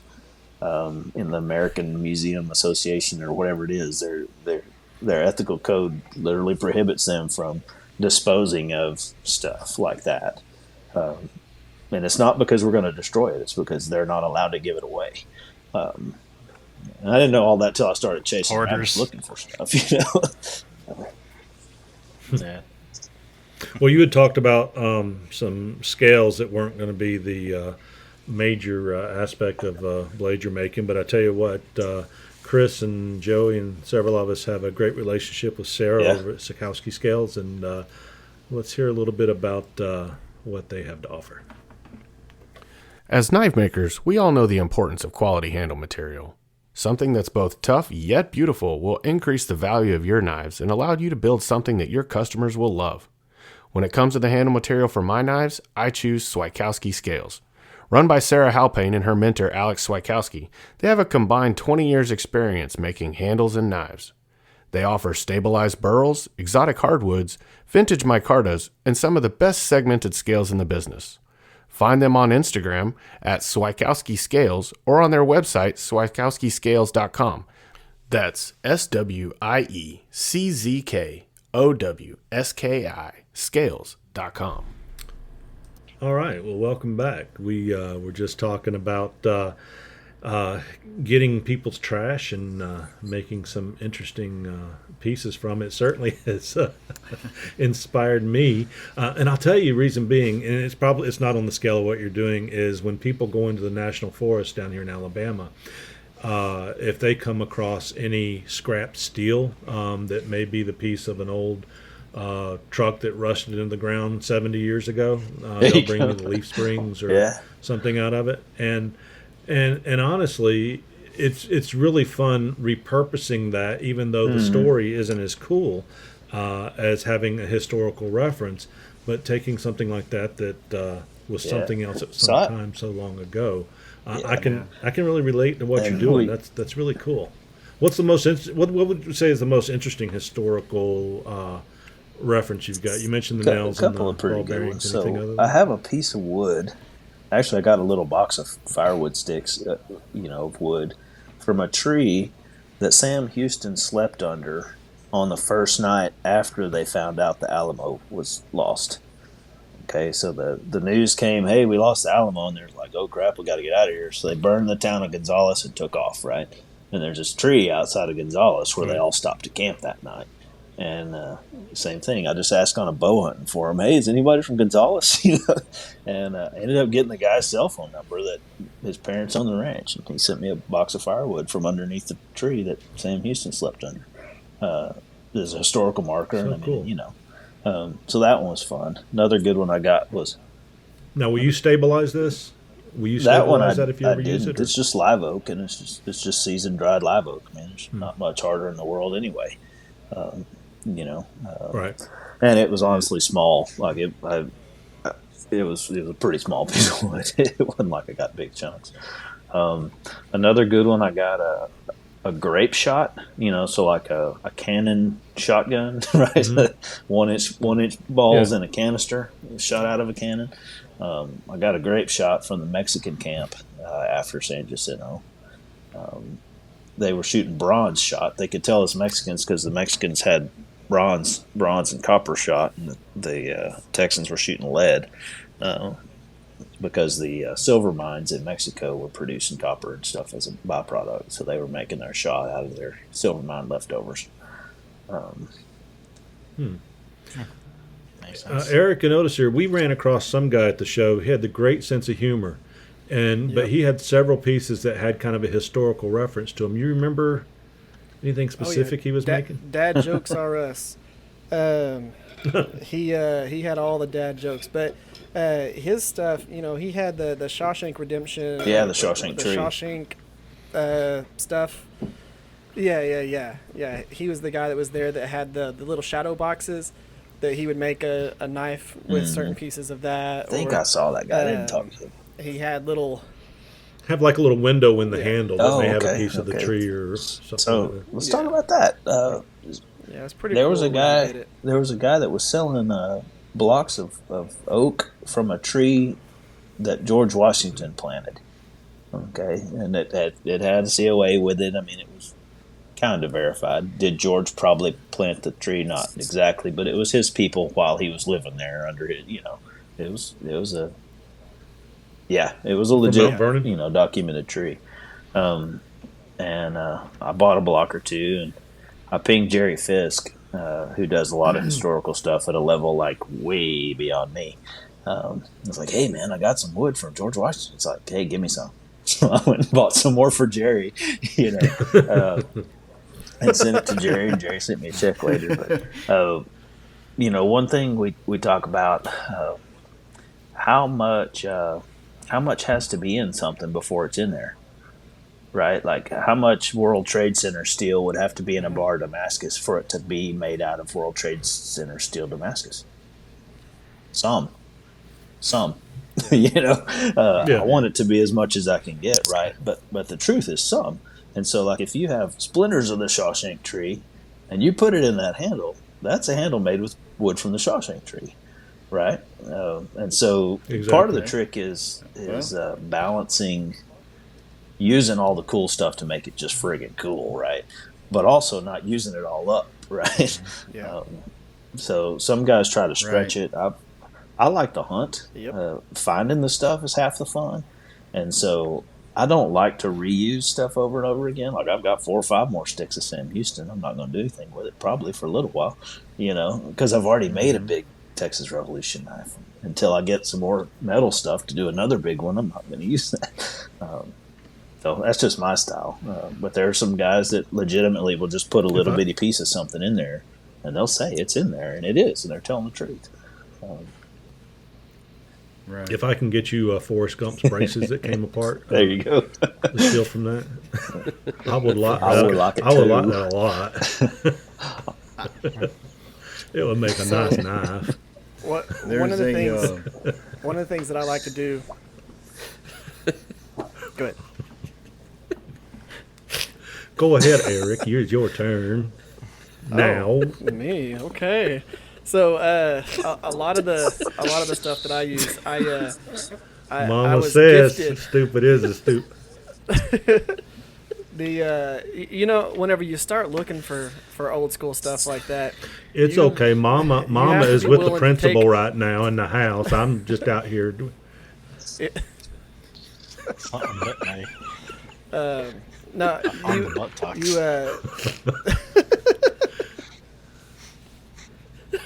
But okay. Compose yourself, man. Compose yourself. All right. You're gonna have to edit this. The funny part about whenever you're trying to acquire some of that stuff, you find a lot of people who want to give you things that you don't need, and you'll get like, because I made one heirloom knife with a file that was 50 years old, that now everybody and their mom wants to send me files to make knives out of and all that stuff. They're really cool and they're super old and all that, but I don't need them. But every once in a while when you're reaching out and you're trying to acquire certain things. So for me, one of my favorite steels that I use is leaf springs from Willie's Jeeps.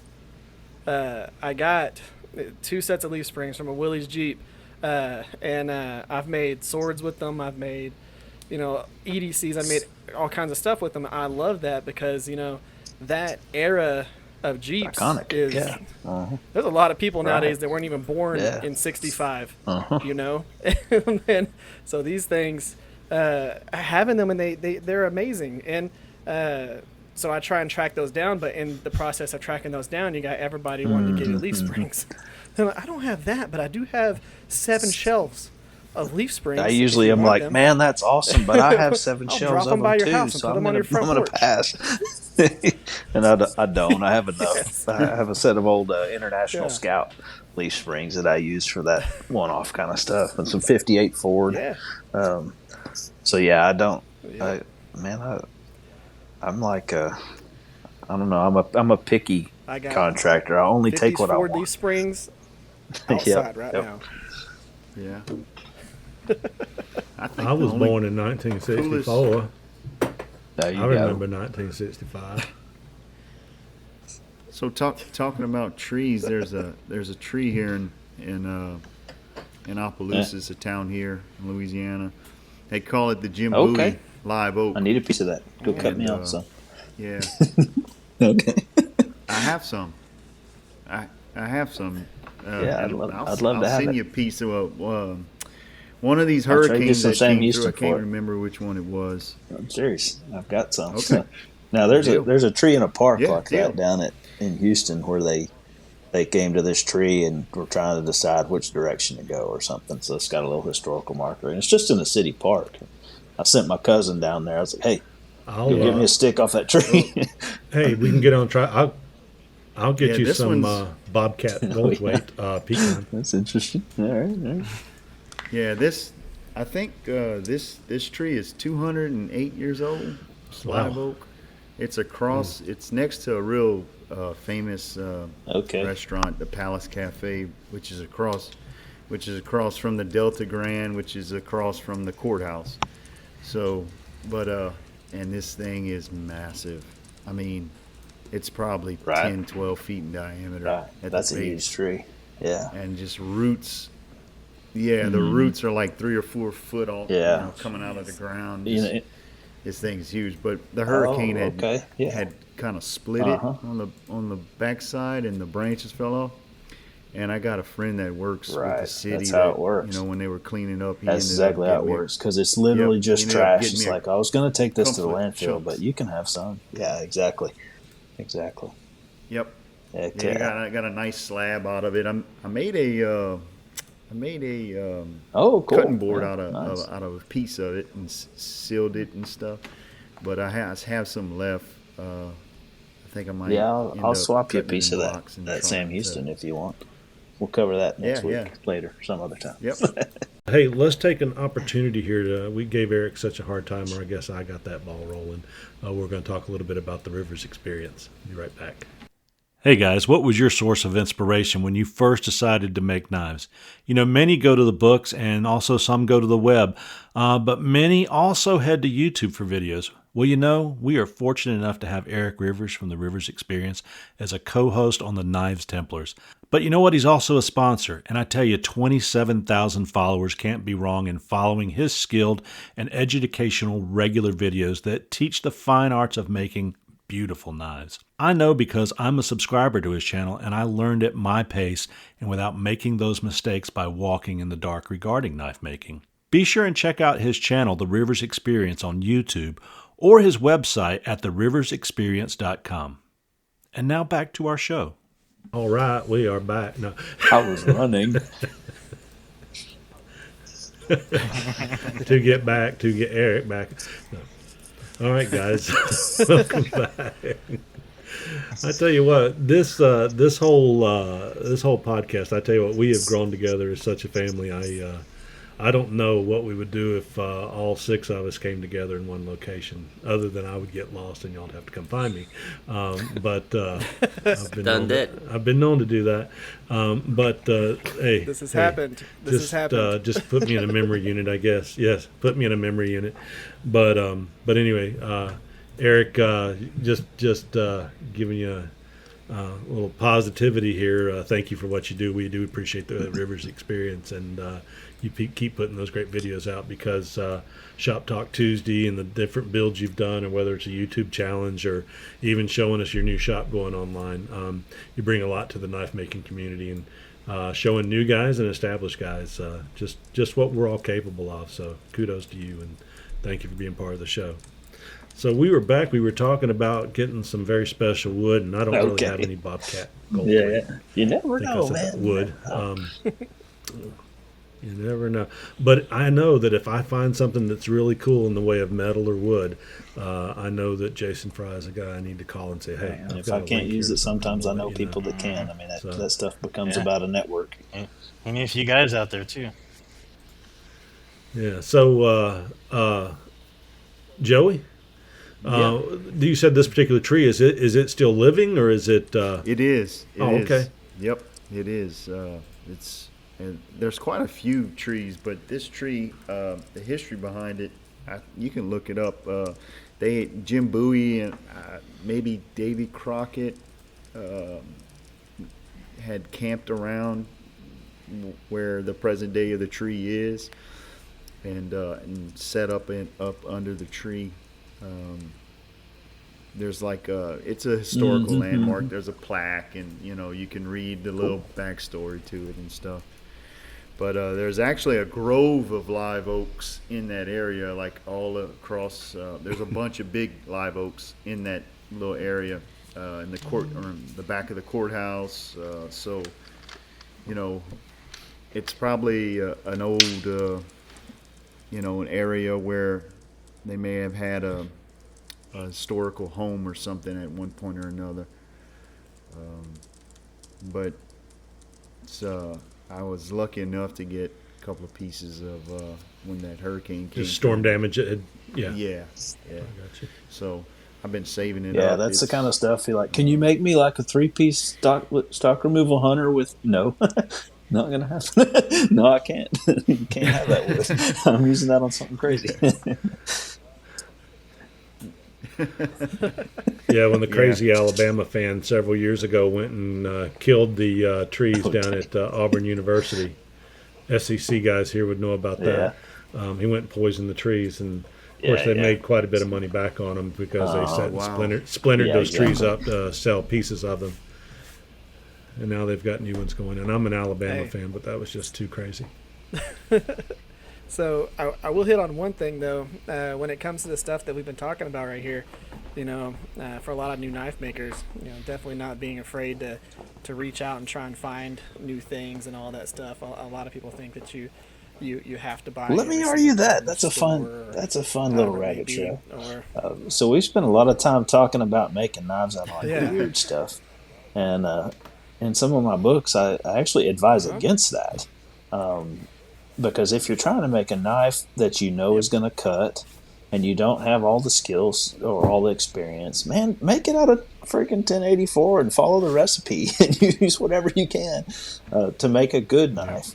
And as you get further along, if you get a whole stack of Willys springs, you've got some uniformity there, and it becomes more known and more known and more known, and it's not just unknown steel, right? But when I take a piece of random junk, I take a risk, and if I'm not 100% satisfied that will perform how I want, I'm not putting it on the edge of my knife now. I'll clad it in some Damascus, or I'll still use it somehow. But I actually am much more in favor of known stuff. I preach that a lot. Even though I enjoy the exceptions too. Yes, known good. But that is where I'm going with that. It's not so much the steel as it is the handle material and all of that stuff. I always preach that if you're a new knife maker, you should never really use just the steel that you get from somebody's bucket at a garage sale. You should definitely use it from a store, but you don't have to buy $50 handle scale material. You better not. You're wasting it. Especially if you've never really profiled handles. Yeah, you're not going to get your money back out. So don't be afraid to. If you put a $50 set of handles on a knife, it's going to sell for $50. Yeah. Go to Home Depot and get some red oak or something. Just get the get maple, or just get flooring samples, right? When it's solid wood floors, right? When you're first starting, run some free stuff. Pretty much free material, and my first knife was actually Lowe's red oak. Yep. Well, people who run cabinet stores and build custom cabinets, that's what I did for a while. A lot of my stuff was, all the they drop-offs. have all their and they cut off the parts cutoffs, we like. I mean, but they like the pretty straight grain stuff. I want the gnarly gross stuff that they'll throw away. Yeah. Yeah. Exactly. Yep. Correct. Yeah. All my Erick's using wheelbarrow handles. All my first knives. I've got up here. Yep. Yeah. Wheelbarrow handle.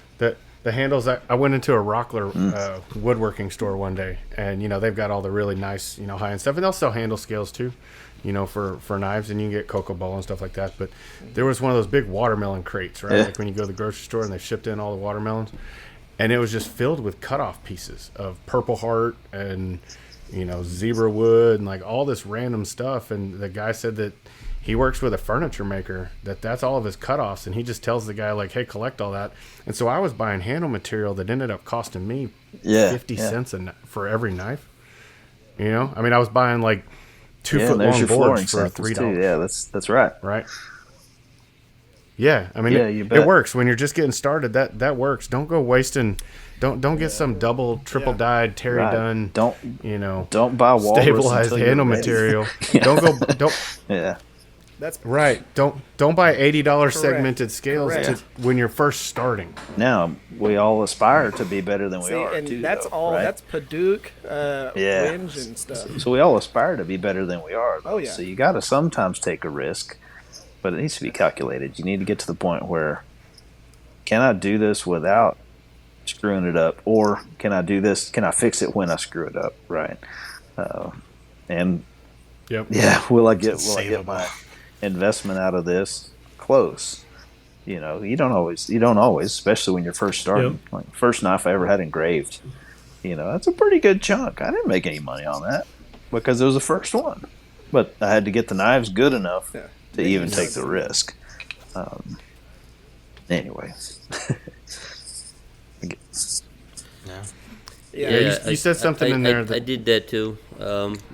Some of my first hidden things that I ever made. One, I went out to the woods in the state park and I cut off a branch from an oak, and I made a handle out of that. I still have the little knife over here. It's a little Tanto Puco mix up between the two, and and then when I started getting into a prettier wood, stabilized. Sorry, I was just going to say that's Joey playing Jenga with himself. So go ahead. I'm sorry about that, guys. I got the cheapest stabilized wood that I could find. It was some spalted tamarind. I made three handles from that one. The only problem with the cheaper stabilized one is that it is not really good stabilizing. You have some good parts, and then you have some punky parts, and then it's very uneven. So that is that too, right? So if you're gonna start, like you said, some cutoffs, some flooring, or maybe just go out into the woods and cut off a piece of oak branch or something, and while you're chasing that jaguar naked. There you go. Yeah. Yeah. Don't forget to bring the spear or a tomahawk. You never know. I used that wheelbarrow handle for. Yeah. So it's fun, man. Knife making is fun. That's the best thing for me. It's fun. I get lost doing it. You know what makes knife making fun? Majestic Forge is owned and operated by Brian and Kayla Horn in Rushville, Ohio.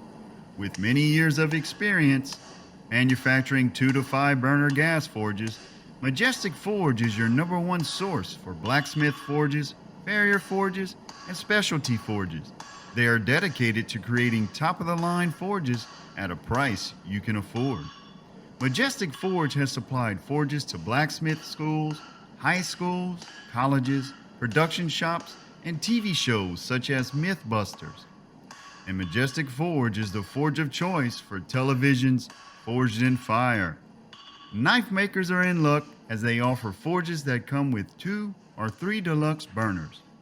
Here at Knives Templars, we are sure that you can find a USA-made Majestic Forge to suit your needs. Check out your next forge at majesticforge.com. Our guys over at Majestic Forge, they changed my life when I got mine. And some of you guys have ovens, some of you have forges, and some of you have both. But right now I'm just a forge guy, and I love Majestic Forge. Anyway, Odacir, you are running through the woods naked. Something about collecting wood when we were last on. Yeah, you're making that up, right? He runs through the woods. Runs through the woods naked. Running through the woods, but chasing jaguars is a bit.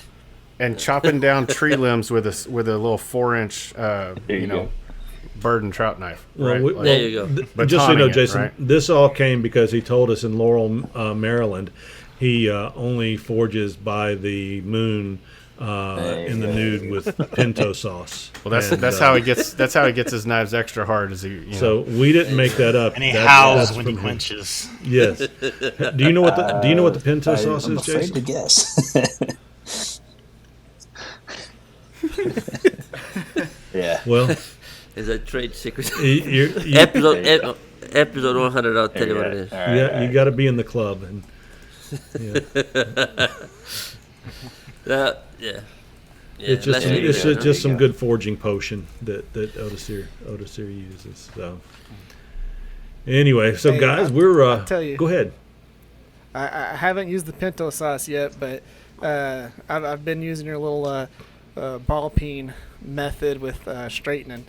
Whenever I did those copper liners where they were exposed, and I had to form it around where the kind because I had a taper tang on that kukri, and it transitioned into the ricasso a little bit, and I used your little ball peen to stretch it right to make it match perfectly. And yeah, that's a good little method. How'd it go? That's a good. It, right? It went great. That's a great transition as well. What are we all working on these days? Odacir, or Eric, we'll start off. I mean, you're working on a knife with somebody. You're both making a similar blade. What do you got going on? So yeah, I've got my little collab with Matt in here. He sent me a knife profile out of Pop's 8670. What was that, like a beefy couple of months ago? Now, yeah. And I of course trimmed it down, modified it a little bit, and of course it looks like that guy now. Y'all, the viewers can't really see it, but all these guys can. But we've been doing that, and then I've been working on a few customer builds that are just off the channel, and then I've got one that I'm filming, which of course we talked about it just a minute ago, but an heirloom knife out of a person's grandfather's file.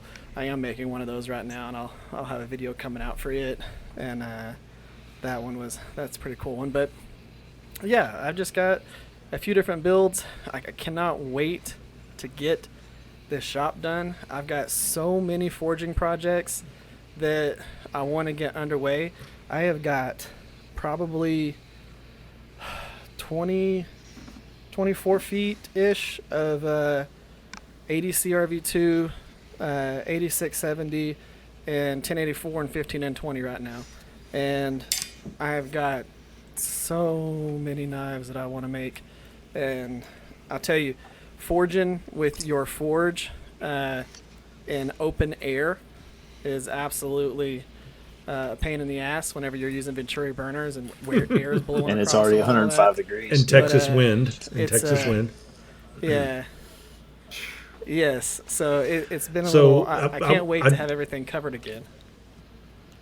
I do want to add, though, when you took the collaboration build, you took the knife, and I enjoyed watching. I think it was a Shop Talk Tuesday. You distinctly made it your style, and it's really neat how people's styles will stick out, and the handle and the grind and everything. And the R choil that you put in there, I think you called it an R choil or something like that. It just distinctly became one of Erick's knives. Yeah, you're showing it to us now. It's beautiful. Yeah, so really cool, really cool. Yeah, I gotta come up with the peace choil. Yeah, my last name is an R too. Odacir? So one of my friends that is on you can see his stuff on Instagram. His name's Blake Partheny. He's the one that actually he did a P for his last name for the choil, and I was like, that's absolutely awesome. I'm gonna do an R, and I've been doing it ever since. And of course, I told him, I was like, dude, that little thing is cool that you did right there. And I said, I'm gonna steal that idea and I'm gonna do it as an R. And he was like, hell yeah, do it. And I've been doing it ever since with on the knives that it makes sense to have it on there. Now, did you drill that in there and then file it out, or did the grind open it up or after you drilled it, or what? Drill it, and then I end up cutting it open. But I'll drill it, and then I'll go ahead and grind my plunge, because you have to grind the plunge just inside the hole a little bit, so that as you get done doing your finish work, it brings the plunge back to the end of that hole, and it just makes a cool little R. And and I'll do that on some of my my knives that have guards, and I'll let the guard be the back side of that, and then the bottom of the ricasso, and then where it comes down to the hilt, or the heel, I'll have it be the bottom of the R. But yeah, it's. I will tell people that follow your channel, The Rivers Experience on YouTube, go out there and look at your recent one, because your leather work. It's hard to believe that you've only made a few leather sheaths. Your leather work is just beautiful, especially on the last one you did. Well, thank you. Yeah, that kukri, the final build on that kukri was really nice. It was really beautiful. What are you beating and grinding out up there, Odacir? I have 2 knives planned out. I have still have a big piece of that Alabama. I'm gonna make me that Alabama Damascus. The knife that I'm coming out of it is for me. I'm not selling those. I'm keeping it. So I'm making it a long barbecue style knife, really pointy, Brazilian style barbecue knife. Okay, if you look it up, there's a very distinct look to it. Very similar to what you call it a fillet knife, but a bit longer, right? Mm-hmm. And then I'm waiting on some wood from our friend Oleg. Mm-hmm. Oh, yeah. I have a commission knife that I'm waiting on that wood so I can start working on that. So I have to interrupt you because I almost want to put those blocks that he sends in something to display them. They're just beautiful in themselves when they come to you. Yeah, they are. Yeah, I'm gonna say something, man. You know, it's gonna sound weird, but that man got some beautiful wood. Dude, I was cutting through one of the. yeah, that sounded kind of weird, Odacir. I was. No, but seriously, I just last Sunday, I was talking to Chip a little bit, and as we were talking, I was scrolling to his website, and I chose like 5 blocks, and I'm waiting for it any day now. I'm waiting like Christmas Day, right? How long a piece of wood were you handling? No, I mean, did you get the 5 inches or? Yeah, I like the 5 inches one. Yeah. Yeah. That's just an average size. I like that at the 5 inches one. I think Joey was about to tell us how hard that wood is. Yeah. Go ahead, Joe. Right. So you were talking about you were cutting through it, right? Yeah. I mean, that wood. That wood is hard. Is that you holding a piece of it in your hand right now? Yeah. Yeah, it looks fun. So we're going to have Keith Schweddy on the next episode, and he's going to be he's going to introduce us to his Schweddy balls for Christmas just this above year. dicks at the mall. Yeah.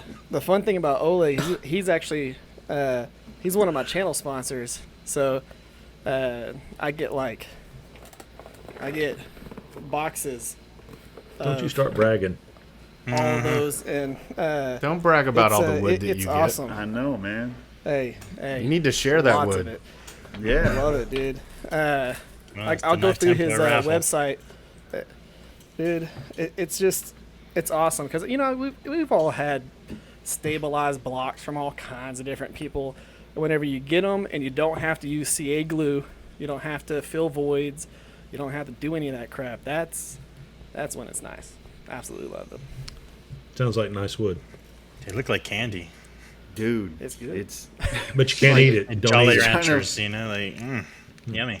It really is nice. Like I said, you almost feel like you should put it underneath a globe or something, just because in itself it's just beautiful, and the way they come wrapped and everything, something else. Now, the next thing that I really enjoyed using was that giraffe bone. When we were at Blade with Erick, we each got a set, and then afterwards I got another one. So this last piece I finished, little giraffe bone, all the little crackling in it. You can see it on Erick's page. What was that? Giraffe bone. Oh, okay. You can see it on Erick Rivers' page. On Facebook, I posted all over there. So really, really nice to work with. Very well stabilized. Really, you can feel how dense it is. Right. I ran into one little problem though, where I was drilling my pins. On the exit side of the pins, it kind of cracked a little bit, right? Maybe I should have used a faster setting on my drill press to maybe avoid the little cracking. It's almost imperceptible, but it is there. I mean, if you look really careful, right next to the pins, there's a little crack where the drill bit came through. So, just an FYI there. Be careful. Kind of brittle. Brittle. I do have a trick the for you for that. Yeah. You put something on. Spill the beans.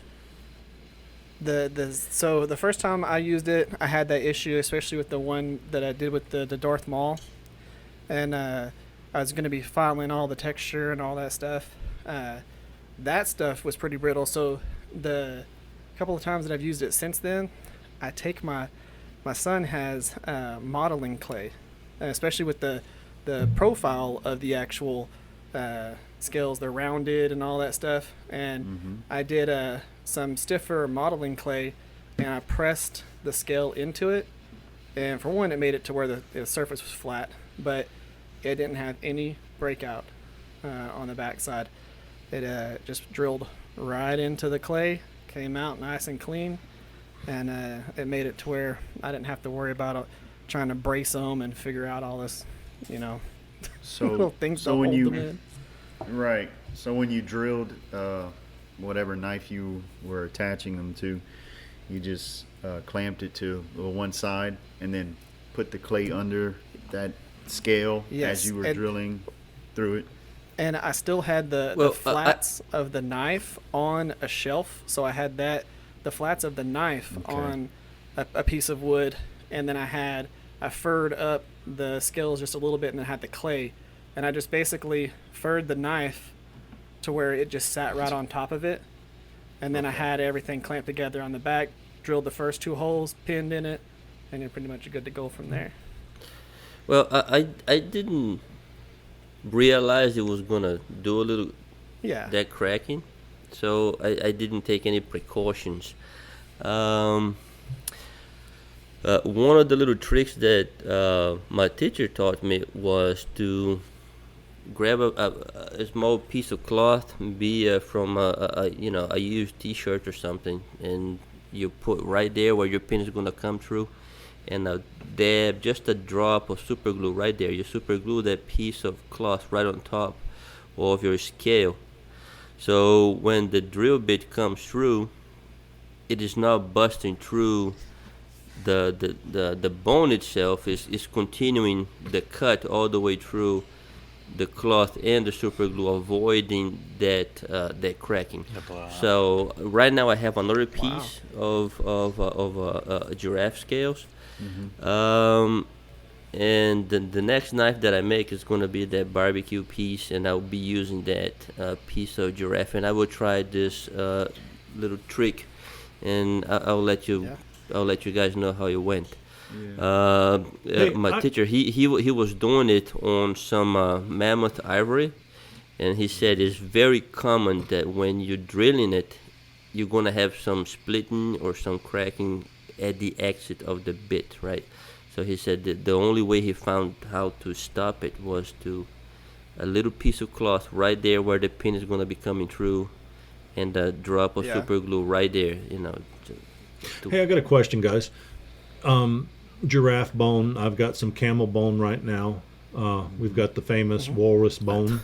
I thought you were going to say something camel, something else. No. But I assume I'm just curious how they're sourcing these. Horn and stuff's a little bit different, but I'm just curious how they're sourcing those particular things. I did find out this week that Forged in Fire eats all the pig that they chop up on the stage. They do? It's what I've read in several episodes, that it gets eaten one way or the other, or it goes to animal food processing. But just out of curiosity, I'm gonna look in. I guess I'll look into it. We might not have the answer here, but I assume that somebody finds giraffes that's dead and then sources out all the bone. I wouldn't think that anybody's eating giraffe or eating. Well, as far as I know, right? Giraffe, they will do a herd cull every now and then. Is that what it is? When there is quote unquote surplus animals, right? And I guess that's why they're so pricey, when you buy a scale from giraffe bone, because there is not a lot of them being shot, right? Yeah. So there's only so much material go around. I'm not against it. I just, my grandfather taught me when I was a child, don't kill it unless you're going to eat it. And I've always felt that way. That's the reason I was curious about what happens to the pigs on Forged in Fire. And I'm not a tree hugger or anything. I don't want to act like that either. It's just I just want anything to have a purpose that has a life. And if they're having to cull a herd for disease or for herd management, something like that is somewhat understandable. But with regard to how they source these things, I just think we always have to be a little bit responsible. So that's good to hear. Yep. Yeah. So I mean, I would guess that they will be also distributing the meat for the villages around those animal preserves. So I don't think anything goes to waste. I mean, nowadays I would be surprised that any of those things would go to waste at all. I want to say, I wish we weren't a family-friendly podcast right now, because Jason Fry is sending me some messages. It's got me laughing. I can just tell you. Okay, it's funny.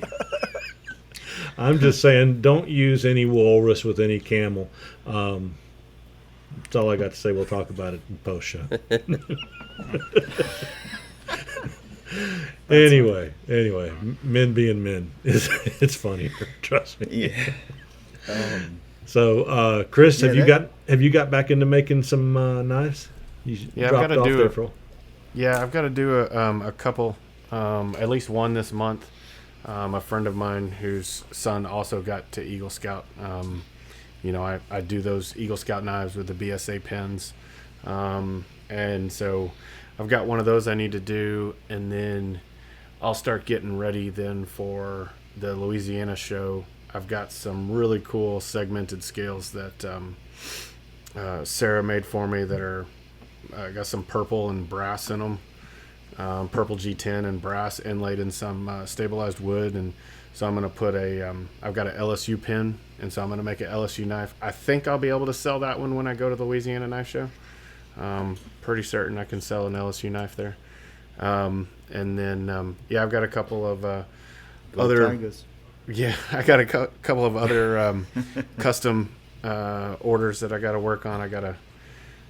It's not a full size kukri. It's a kukri that this guy wants for when he goes, not bushcrafting, but like when he goes to clear his for bushwhacking, hunting season and stuff. Yeah, he's going bushwhacking. He's working on his blind, and he's like, look, I've used this cheap machete for 10, 15 years. He's like, I've got some disposable income here. I want to make a nice kukri. So I've designed that one up. I've got to cut that one. I've got some Pops 8670 in 1/4 inch that I'm going to make it out of.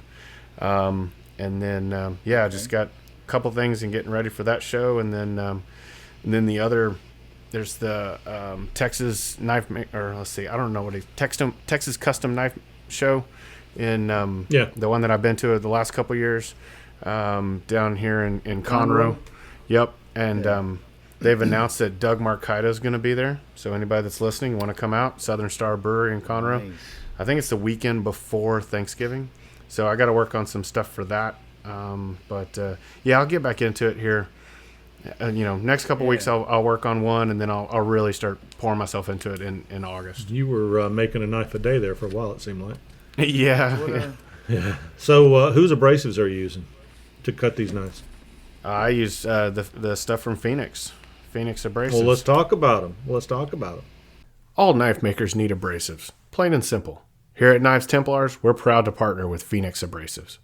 I used to get my belts from another company, but they spent more time on marketing than they did customer service, sometimes taking 2+ weeks to ship my order. That's not the case with Phoenix Abrasives. They're obsessed with committing all of their resources to customer satisfaction. Whether you're using a 2x72, 2x42, 1x30, or something else, they've got you covered. They even carry Rhino wet sandpaper. So go to phoenixabrasives.com/shop and enter promo code Templars10 for 10% off your next order.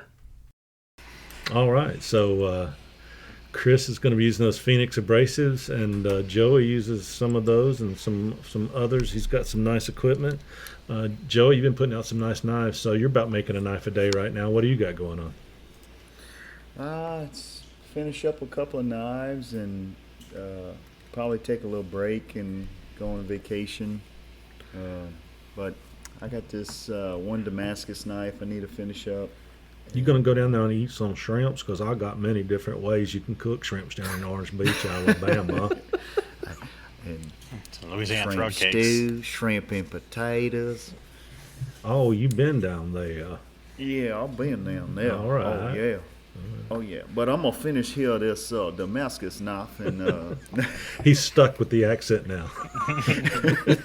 No, there's a few knives I want to finish up to bring to the Louisiana show, and managed to profile out of some of that 8670, this little chopper. Mm-hmm. I love that 8670 from Pops. That's some cool stuff. Yeah, it's some cool stuff. Heat treats well. It's good. So I'm gonna be doing some testing with that. That's mainly why I want to make it. And, Pops does such a nice job of shipping, giving the refund on the shipping difference, and then getting it over to you. I mean, I'm in North Alabama, so I'm a 4-hour drive from Pops, but mail-wise, it's 2 days and it's here. But my office over in Georgia is about a half hour from Pops, so I think I'm going to take my truck over and just load her up next time I go. There you go. Yeah. Yeah, I gotta give it a try on this 8670. Everybody been yakking about it. Yeah. I still have a whole bunch of ADC RV2 and W2 sitting in my little shed, and when I'm done with those, then I'll get into some 8670. What I like about the 8670 is it just cleans up really well. I find. Any decarb? No. I find that it's a lot cleaner than ADC RV2. I get a lot of decarb with ADC RV2, but it cleans up well. It finishes well. And as I've gotten into acid washing these things, it has such a really cool uniform darkness to it, and you can come out and you can stone wash it, and you can take it back almost to as light as you want. Just the last knife I made, it came out almost pitch black, and with a little bit of oil washing, and then I think I ended up stone washing it for a total of about 45 minutes in 2 different sessions. And my gosh, at the end of it, it is so uniform and beautiful. It's like my favorite steel. Yeah, it lightens up. It lightens up a little bit, and if you continue to do it, you can lighten it up even more. Yeah, that's what I mean. You can almost just dial in the temperature you want, or not the temperature, but the level of darkness you want on it. Yeah, because I had made a few little skinners with it, and had stone washed it, and then I put it in I was messing around, just trying different things, and I don't know if you guys reload, any of you guys reload or anything, but I reload, so I have some stainless steel pins media to tumble my brass in. I actually tried it on a blade after doing it, and it polished it. Like actually put it in there and forgot about it, and ended up polishing it to a sheen. And I was like, wow, this is kind of cool. But it etches dark initially. People using it in Damascus yet? I've seen a couple of guys online use it in Damascus. But it'll come out good and dark. I bet it does. I have a piece or two. I need to try it. Yeah, you should give it a try. It's well, Rich, I haven't seen or hear much of that, so that'd be a good idea to try. Yeah. I just watched and saw a couple of guys. Some guy doing 15N20 and 8670 and ADC RV2 together, which I don't know. He was talking about it, and he was supposed to post the knife after he had drawn it out, and I think when he was doing it, he had his preform, and he was gonna, finish his final shape. Yeah. But yeah, give it a try. See how it works. I will tell you the piece that I'm working on right now, I'm somewhat ashamed of it because I'm having to put auburn blue and orange and white scales on it for a guy. And honestly, I love this little design that I came up with. It's not unique. I'm sure you see other knives that are similar in style, but I was tickled that I drew it up, and it looks so nice when I cut it out. But the guy who did it is such an Auburn Auburn Tigers fan, that I'm doing him a favor and just gagging my way through it. Roll Tide. So here's what you do, because I've had to make a couple of UT knives, and that's pretty tough to do, or A&M knives. You can do this if you want, but I tell them that I do it, but I don't really do it. Etch Roll Tide on the tang before you attach the handle, and then tell him that you did that. After he gets it and talks about how great it is, tell him that you did it, and then take a picture of it. Yeah, I'm going to scribe it. I've got some scribes. I'm going to scribe it into the handle underneath on the steel, and I'm going to take a picture of it, and he'll know. Make sure he pays you first. As long as he owns it. Oh, yeah. As long as he owns that knife, it says Roll Tide. Auburn sucks or something like that. Yep. Oh man, that's that would be dirty. I don't know. It sounds good right now. I may not do that, but do it on another. Just put Roll Tide on another tang, right? And then take a picture and then tell him and really convince it and sell it. Hopefully, he doesn't listen to this podcast and just sell it, man. And then he'll be like, "But what?" And then finally tell him, "Nah, that's just a joke." Nah, here's the piece of steel that was on. That's actually a better way to do it. Yeah. I also got in my marrow braid sharpener. For turning that machine in reverse and sharpening the blade, but I'm not. I don't have any knives that I want to practice on. So tomorrow I'm gonna hit Walmart and get some of those little knives they sell over in the camping section for $2 or $3 a piece, and I'm just gonna sit and practice on those since they've already got a grind on them and everything, and they look like knives. I figured I'll clamp them in there and see how well I can sharpen up that. But baton them against some cinder blocks first to dull them up. Well, I was definitely gonna dull them up. I wanted to see how sharp I could make them. You could baton those against cotton shirts and they'll dull up. Don't worry about it. You don't need cinder blocks. You just slice through one cardboard box. If you blow on it, they get dull. Yeah. And Rockwell hardness of about 52. What do you got going on, Rich? Oh, not much. I got a couple profiles I'm working on, and I got some 8670 piece right here that I'm showing up. That that's you guys cleaned up for you. Yeah, it's sounding pretty good. This is the one that I was having the issues on the grinder that I was talking about before, and it seemed like I was chasing this bevel in there. I can see it. Yeah, it's terrible. Yeah, I'll look terrible. at that. Yeah. All right, bah humbug. Okay. I can't see it. Now, other than that, I'm finding that I'm putting off leather work. You're yelling. You're excited. Putting off leather work like the plague. Yeah. For some reason, I don't know why. And I do pretty decent, but I don't know why I keep putting it off. Yeah, you're another guy that makes nice leather. I know. I just want to avoid it like the plague. I don't know. It's just very tedious. Well, if you go back and watch Erick's episode where he's making the leather, and like going back and thinking about the thumb straps and all those little things, like before you cut your leather, like you only want to cut it once. And it's those things, and it's not wanting to mess up. And I only have like a little bit of leather left, so I'm kind of but yeah, and I have a project that I need to finish a leather sheath for. I'm going to a family reunion, Gulf Coast there in Alabama, and so I got to drop off this knife to a family member out there, and I have to finish the sheath for it. And I talked it up pretty good, all the stuff that I wanted to do for it, and I haven't really done much with it yet. So I definitely need to deliver. So maybe I'll get on that next week and kind of put all the knife projects aside. My grinder's doing its thing anyways, so I might as well jump on leather and troubleshoot the grinder on the side. Is your uncle Lieutenant Dan? Lieutenant Dan? I worked with him. I worked with him on a shrimp boat. Mm-hmm. You taking a knife to him? He used to work with Bubba. Yeah. That sounds good. Welcome to Alabama when you guys get to here to my adopted state. I've been here since 2009. For the people that haven't seen Matt's work, he might make himself feel like he's stressed out about it, but he does really good leather work whenever he's doing leather work. He made this sheath for the dagger challenge, for the viewer's knife dagger challenge. Nice. And that sheath was so pretty for that dagger. It was. You did an amazing job, so I gotta give you credit for that. You do good leather work. Just don't overthink yourself. Right, I think that's absolutely. Yeah, absolutely, Matt. Yeah, dude, that thing like was beautiful.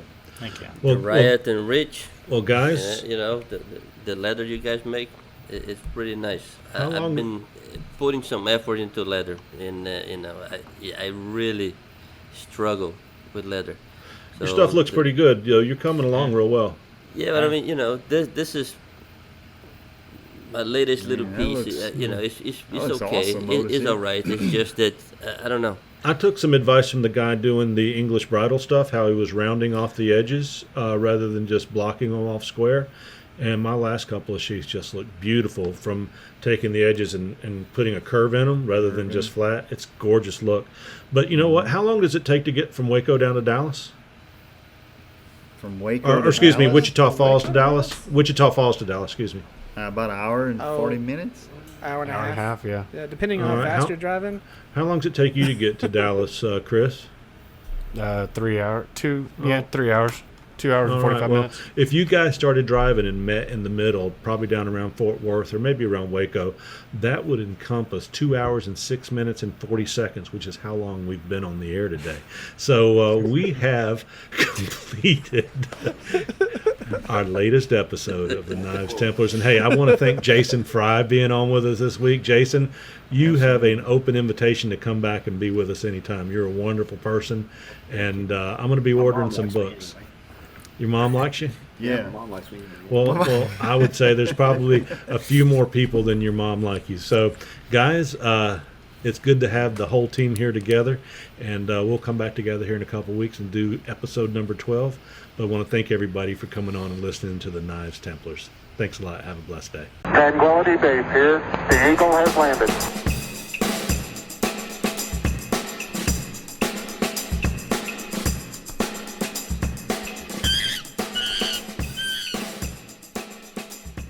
All right, the after show where things get wild and weird. Yeah. All right. Started off with pinto sauce. Pinto. Oh, okay. This may go online. We just I'll have to beep this out. Well, see, the best part about this is, again, Jason, how long have you been making knives? 14 years. Yeah. So whenever he tells you this, you're probably going to think, what? And Odacir, I will bleep this out. When you say what it is, if you feel like you want to, I'll go bleep. It'll do something on the podcast. Okay, I mean, as long as there's some like an NDA. Okay, and let's do this real quick. Number one, if we have an NDA, a non-disclosure agreement and stuff, I don't want anybody blowing up their shit. Okay, but I will bleep it out on the podcast. So Odacir, pinto sauce. It's up to you. I'm not forcing you or telling you to. This is totally up to you. No, I mean maybe he already heard about it. It's just that is. I never heard any American knife maker talk about it, right? And when my teacher told me, okay, this is what you use, and it's going to quench 1095, pretty much. Wait. I've got something to do here. I'm directly connected to Jason Fry right now. Just 1 second. Mm-hmm. I am sending him.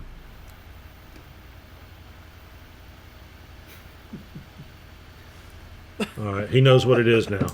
All right, now you don't have to mention what it is on the air. He will see what it is on his screen. That's probably a thing, actually. I mean, it's a fast oil. Right. Probably works just fine if it doesn't catch your house on fire. I've been using it with success, and all my carbon steel, 5160, 1084, 80 CRV2, Rodrigo, 52100. Yep.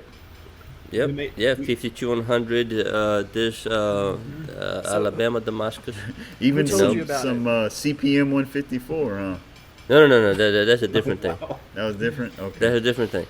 No, the only trick there is that when you do your quench, you cannot leave any red hot over the line, right? You have to completely submerge it, right? Completely. And you got a butt pucker. BD. You got a good butt pucker. The first butt pucker syndrome, three, BPS.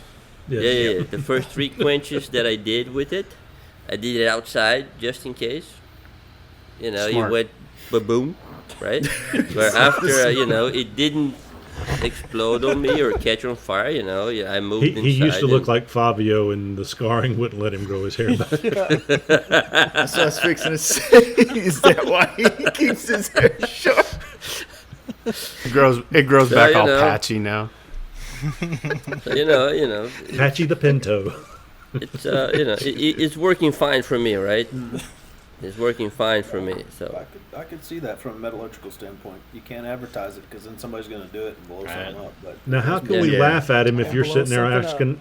How can we laugh at him every time he says it if you're acting like, from a technical standpoint, this sounds very good, doesn't it? We need to get. Now he sounds like, but now he sounds like a PhD wizard or something because. Let's get Dr. Thomas on. Let's get Laren Thomas on and ask him. Let's get Fire Marshal. Let's get Fire Marshal Bill on. So old Luke Swenson, do you know him, slip joint maker? He was a fireman, retired. He might tell you about all that. I have not been brave enough to try to try it yet. I haven't tried that, the pinto sauce, but I've tried something else. The grass is too dry in Texas right now. Yeah. So again, if we're doing a non-disclosure, my next video, I'm not as famous as Eric, but I've got about 4,000 people that follow me on YouTube. And I had one that for some stupid reason, like your file one, hit the algorithm, and there's no reason why, but it topped 1 million, like 1.2 million, and then the rest of them were like 200. You know. What's your YouTube channel? Fry Custom Knives. Okay, good. And everything I do is branded all the same. Good deal. But I'm gonna do one.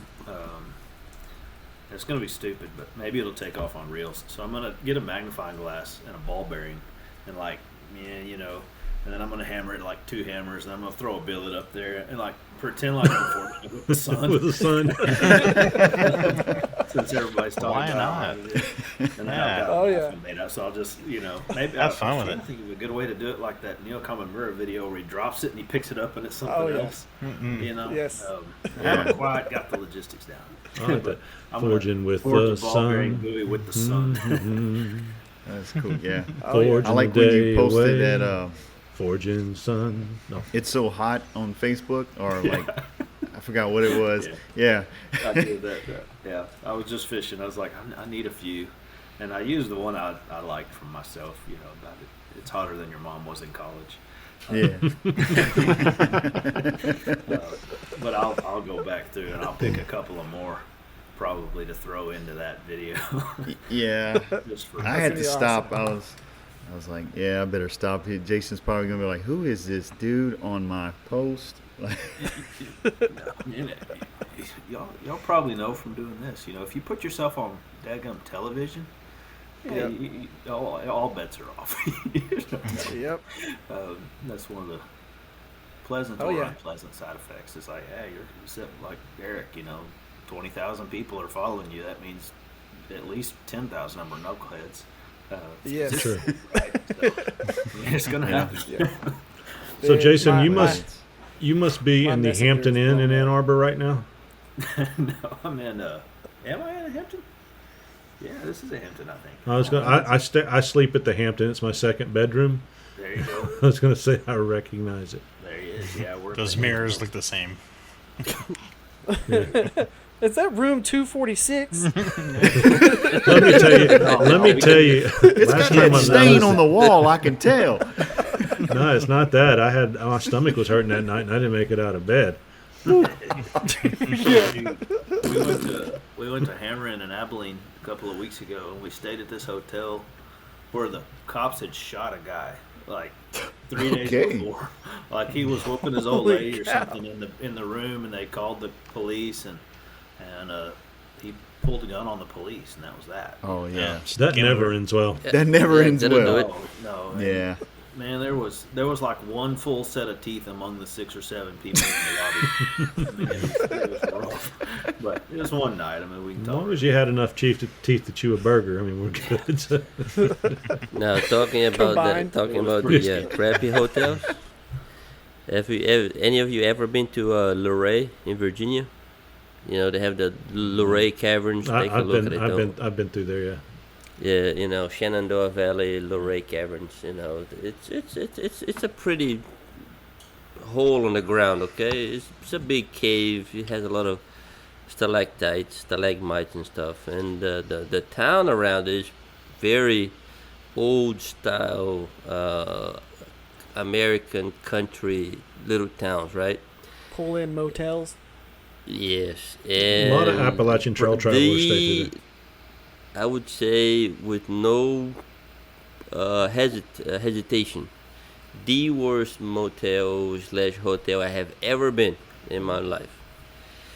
We got this room for 2 nights. I stayed 1 night, and next morning I ran away. I just dropped the key on the drop box, and I took off. Said adios. Like the plague, adios. But you were in bear country. Couple of things happened there, right?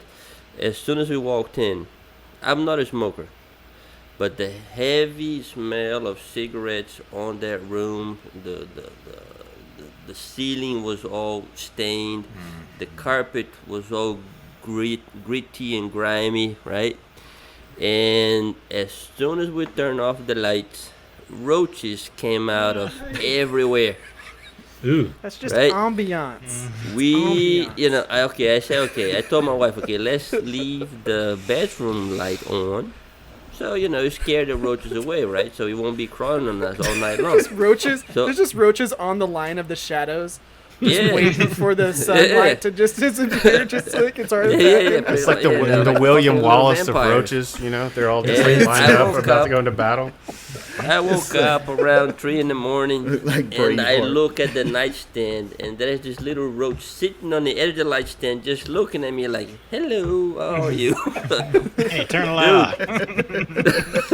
You hurt my eyes. And to top it off, right? No. Let me guess, because I'm a mind reader. The 25-cent deposit here box on the bed massager didn't work.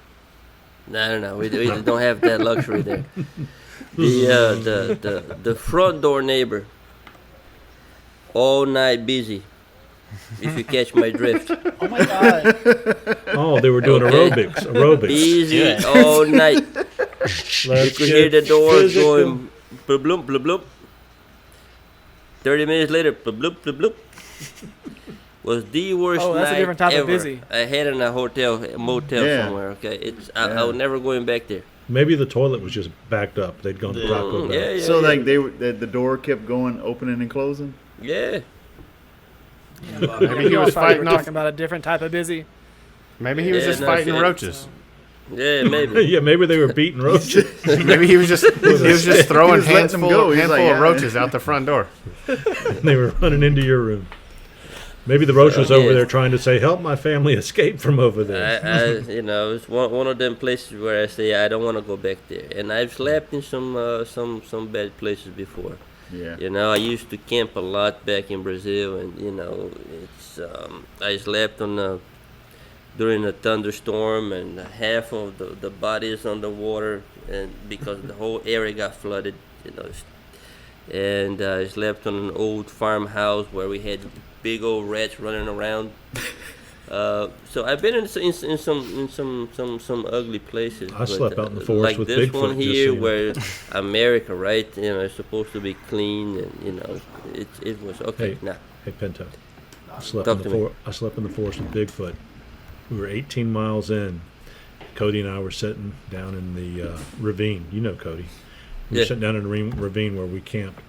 And we had just got setting up. It was starting to get dark, and a tree that's like 24 inches around comes bouncing down the hill. Just we hear it crack, and it just rolls down the hill. And all night long, laying in my hammock, I heard something walking up and down, making noises and sloshing in the little creek. It was a small river beside us.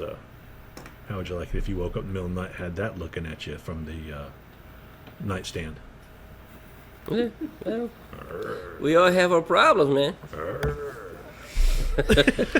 All right, well, I'm crazy. No, I don't doubt. I think he would probably prefer No, that. I had my weird experiences. I've seen some weird stuff. I heard some weird stuff. So What's the weirdest sound you ever heard while you were in the woods, Chip? A big round person falling down the side of a hill and making squeals as they bounced. Good thing they had a knife sheath to stop them. I'm serious. The weirdest thing I've heard is two bobcats or one bobcat and something else screaming at each other. Mm-hmm. I will tell you that barred owls will scare the crap out of somebody that doesn't know what they are at night. Bobcats screaming will scare you to death. Pumas sound like a woman screaming. That's probably the worst of it, because you hear a coyote and you go, "Oh, that's a coyote." You hear things walking through, but middle of the night, it's creepy as all get. A bobcat will make you think the demons are upon you and about to eat you. It's like, what is? And I sleep with earplugs out in the forest, just because the guys I travel with, a lot of them they snore in their own tents, and it's enough to wake up the forest. Or sometimes you just don't listen to them forest noises. You don't lay there and start thinking that squirrel's Bigfoot. So anyway, now on that note, remember I told you I heard some weird stuff. Didn't see anything, but I heard some weird stuff. Turkey hunting, early season of 12, I think. We always go hunting, early in the morning, at least hour before sunrise. Right. You want to be in your stand. And so I got in hour before sunrise, chose the spot, sitting there. I would say just at the crack of dawn, where everything is gray. There is no real color. If you hunted and you've been out in the morning, you know what I'm talking about. Just before light, everything is gray. There is no color, okay? And on my right, I'm sitting with my back right behind, a big old tree. So I'm looking in this area here, and I'm under the canopy. Okay, I'm not in the field. On my right side, I don't know how far. I would say about 50, 60 yards, but the forest is dense in the spring. I hear 3 knocks, up, in a row, right? I said, dude, some guy coming to hunt, already light, where light is coming on. Turkeys are gonna be coming down the trees any minute now, and this dude is knocking around.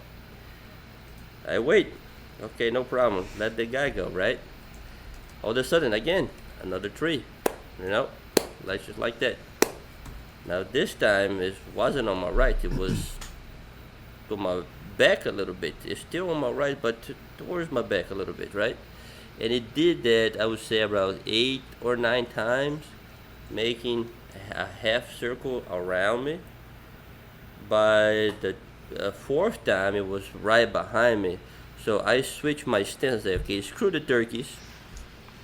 I will put a shell on this MFer as soon as I see him.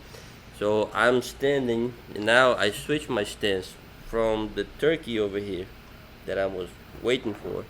Now I'm facing this way, and I'm actually aiming.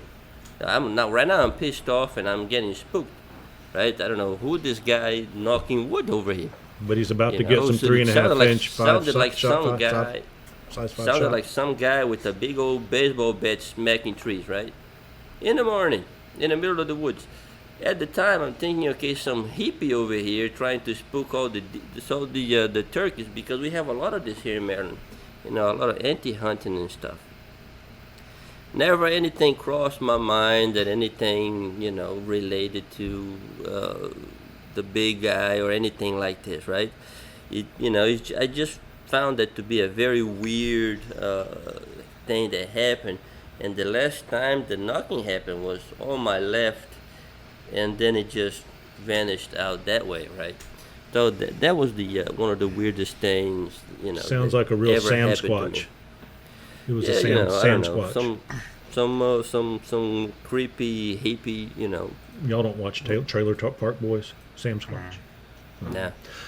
Well, on that, guys, we've been on here about 2.5 hours.